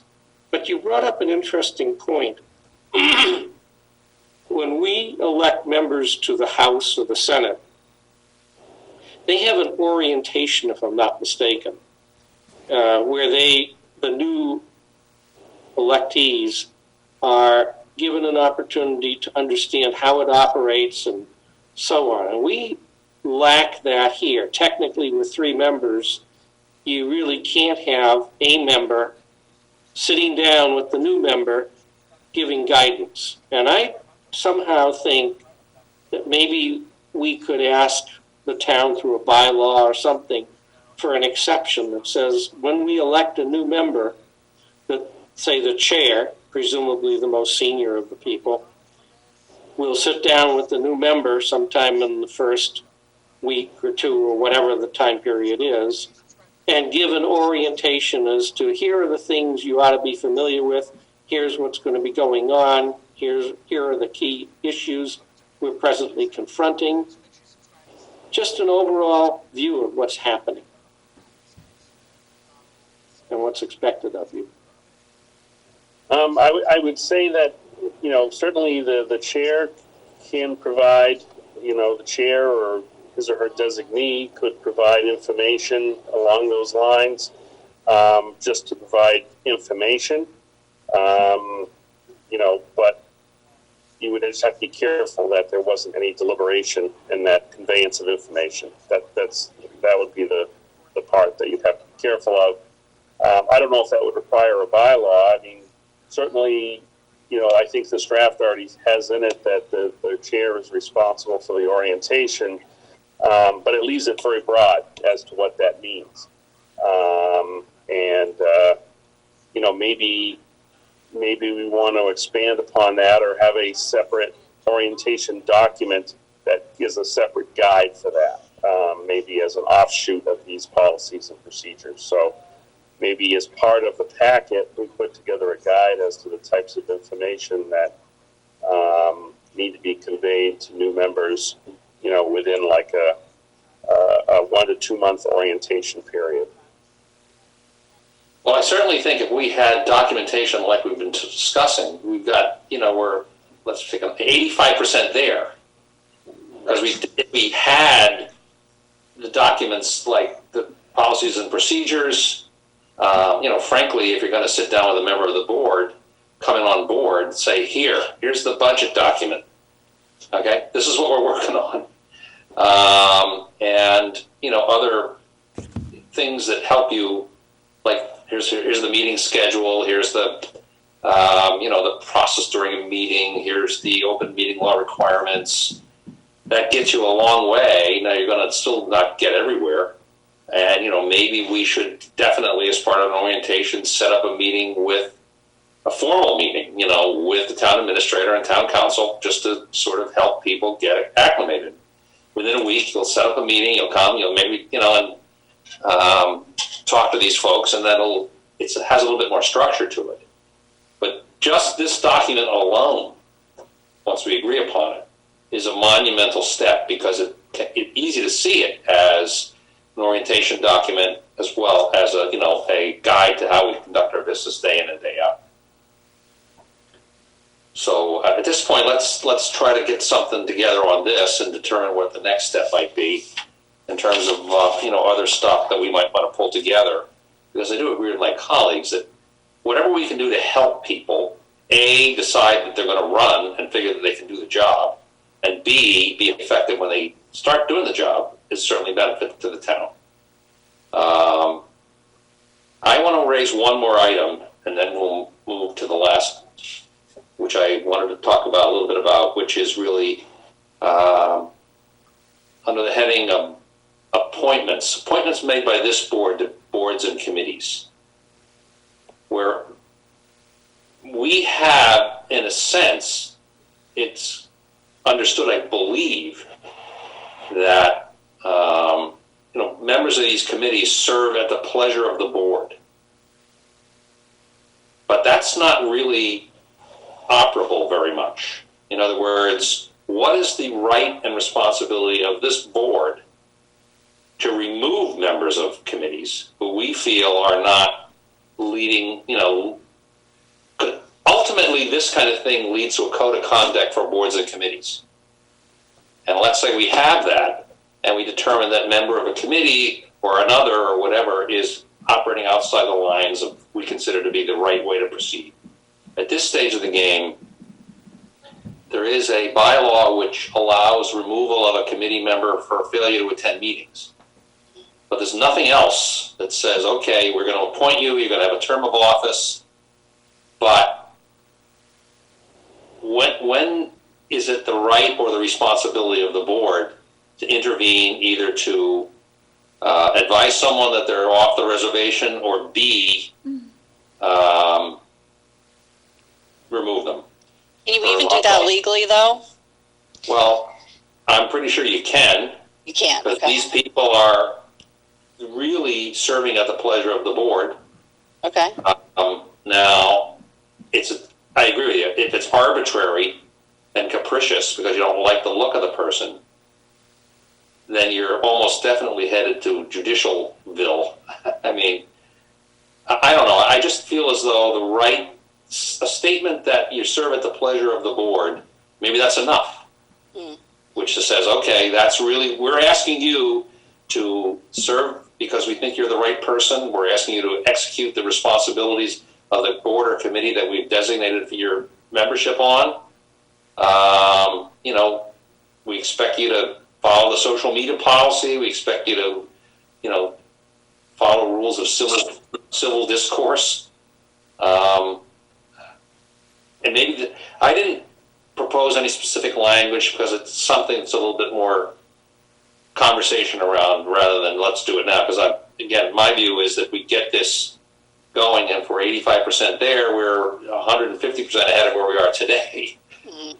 So that means we may look at it further down the road and add some provisions to it. But I just think that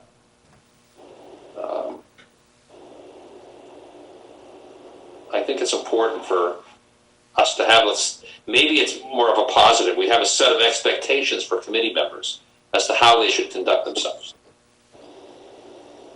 So I don't know if I ran into something similar during my time as moderator, but I was appointing somebody to the finance committee who was then not able to attend for whatever reasons. But there was a lack of communication. So I had to ask council, like, what do I do? Well, I sent an appointment letter. So if that person had gotten sworn in, all I could do was ask for their resignation. If they hadn't gotten sworn in, I could rescind my appointment. So I don't know if that helps in this situation. Well, it might. And we can, I don't want to do something that council says you can't do. Right. But if the appointment says, I mean, one of the things about the finance committee is it's a specific provision in the charter which says you get appointed, you have a term, and this is a little different because it's a committee that we created, that we set the policy on, that we've given the term on. And I suppose during appointment, if you say the appointment is subject to the pleasure of the board or something like that, they're on notice. Mm-hmm. I don't want to, this is probably something that's a little bit more complicated in conversation, but, if we're setting standards of performance and, frankly, behavior for this board, I think we have the right, or maybe the responsibility to think about how it applies to other committees, particularly ones that we appoint.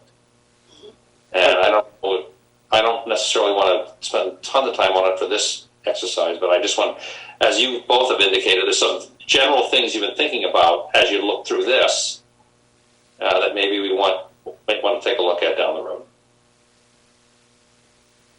I think that's fair. Yep. I don't perceive this as a major burning problem today. Mm. But it's good to have. But we're in an interesting time. Yeah. Anyway, any other comments, questions? Well, I thank the members of the board for this dialogue. I'll ask the town administrator to try and pull stuff together. Yes, I think you can all expect correspondence from me to ask to go through each of your comments and changes just to make sure I have those correct. So we'll be doing that over the next week or so to get those. We can, move this toward time where we might be able to adopt it at our next meeting. Yep. Knowing that it's a work that is subject to an amendment. Okay. How about water sewer commitment? You want to do that, Aaron? I do. I don't know where my screen went. I'm sorry. Hold on a second. It was there. Now it's gone. Okay. Hold on. Take your time. Okay. So I move that we approve the water sewer department commitment in the amount of $873,334.64. Okay, that's the first. Oh, that's part of it. Oh, that's the first quarter. Do we have to do two? We have to do this two separate ones, right? Them. Yeah. Okay. That for the first quarter. I'll second that. The moved and seconded for the board to approve the water sewer commitment for the first quarter of fiscal 2021 in the amount of $873,334.64. I'll poll the board. Mr. McCaffrey, yes. Mr. Germain? Yes. Ms. Underhill? Yes. Motion is carried. Now with respect to the August. Mm-hmm. Okay, I move that we approve the water sewer department commitment for August 2020 and the amount of $2,840.58. I'll second that, and it's to the collector. Thank you. It's moved and seconded for the commitment to the collector to the water sewer commitment in the amount of $2,840.58. I'll poll the board. Mr. McCaffrey? Yes. Mr. Germain? Yes. Ms. Underhill? Yes. Motion is carried unanimously. Okay, the next item for us is to consider moving into an executive session. Executive session to consider the purchase, exchange, lease, or value of real estate, in particular with respect to parcel 5C on Ridge Street and parcel 326 on Orchard Street. These are with respect to properties that are currently subject to Chapter 61A restrictions. Once we have considered these and emerge from executive session, we will simply adjourn the meeting. After that, there'll be no further meeting after adjourning the executive session. We will emerge, and then we will in fact adjourn this meeting. So I'll poll the board for going into executive session. Mr. McCaffrey, yes. Mr. Germain? Yes. Ms. Underhill? Yes. Motion is carried unanimously. We have a separate Zoom invitation for this one to maintain the executive session restrictions. So see you in a few minutes. Okay. Bye now. Thank you. All right.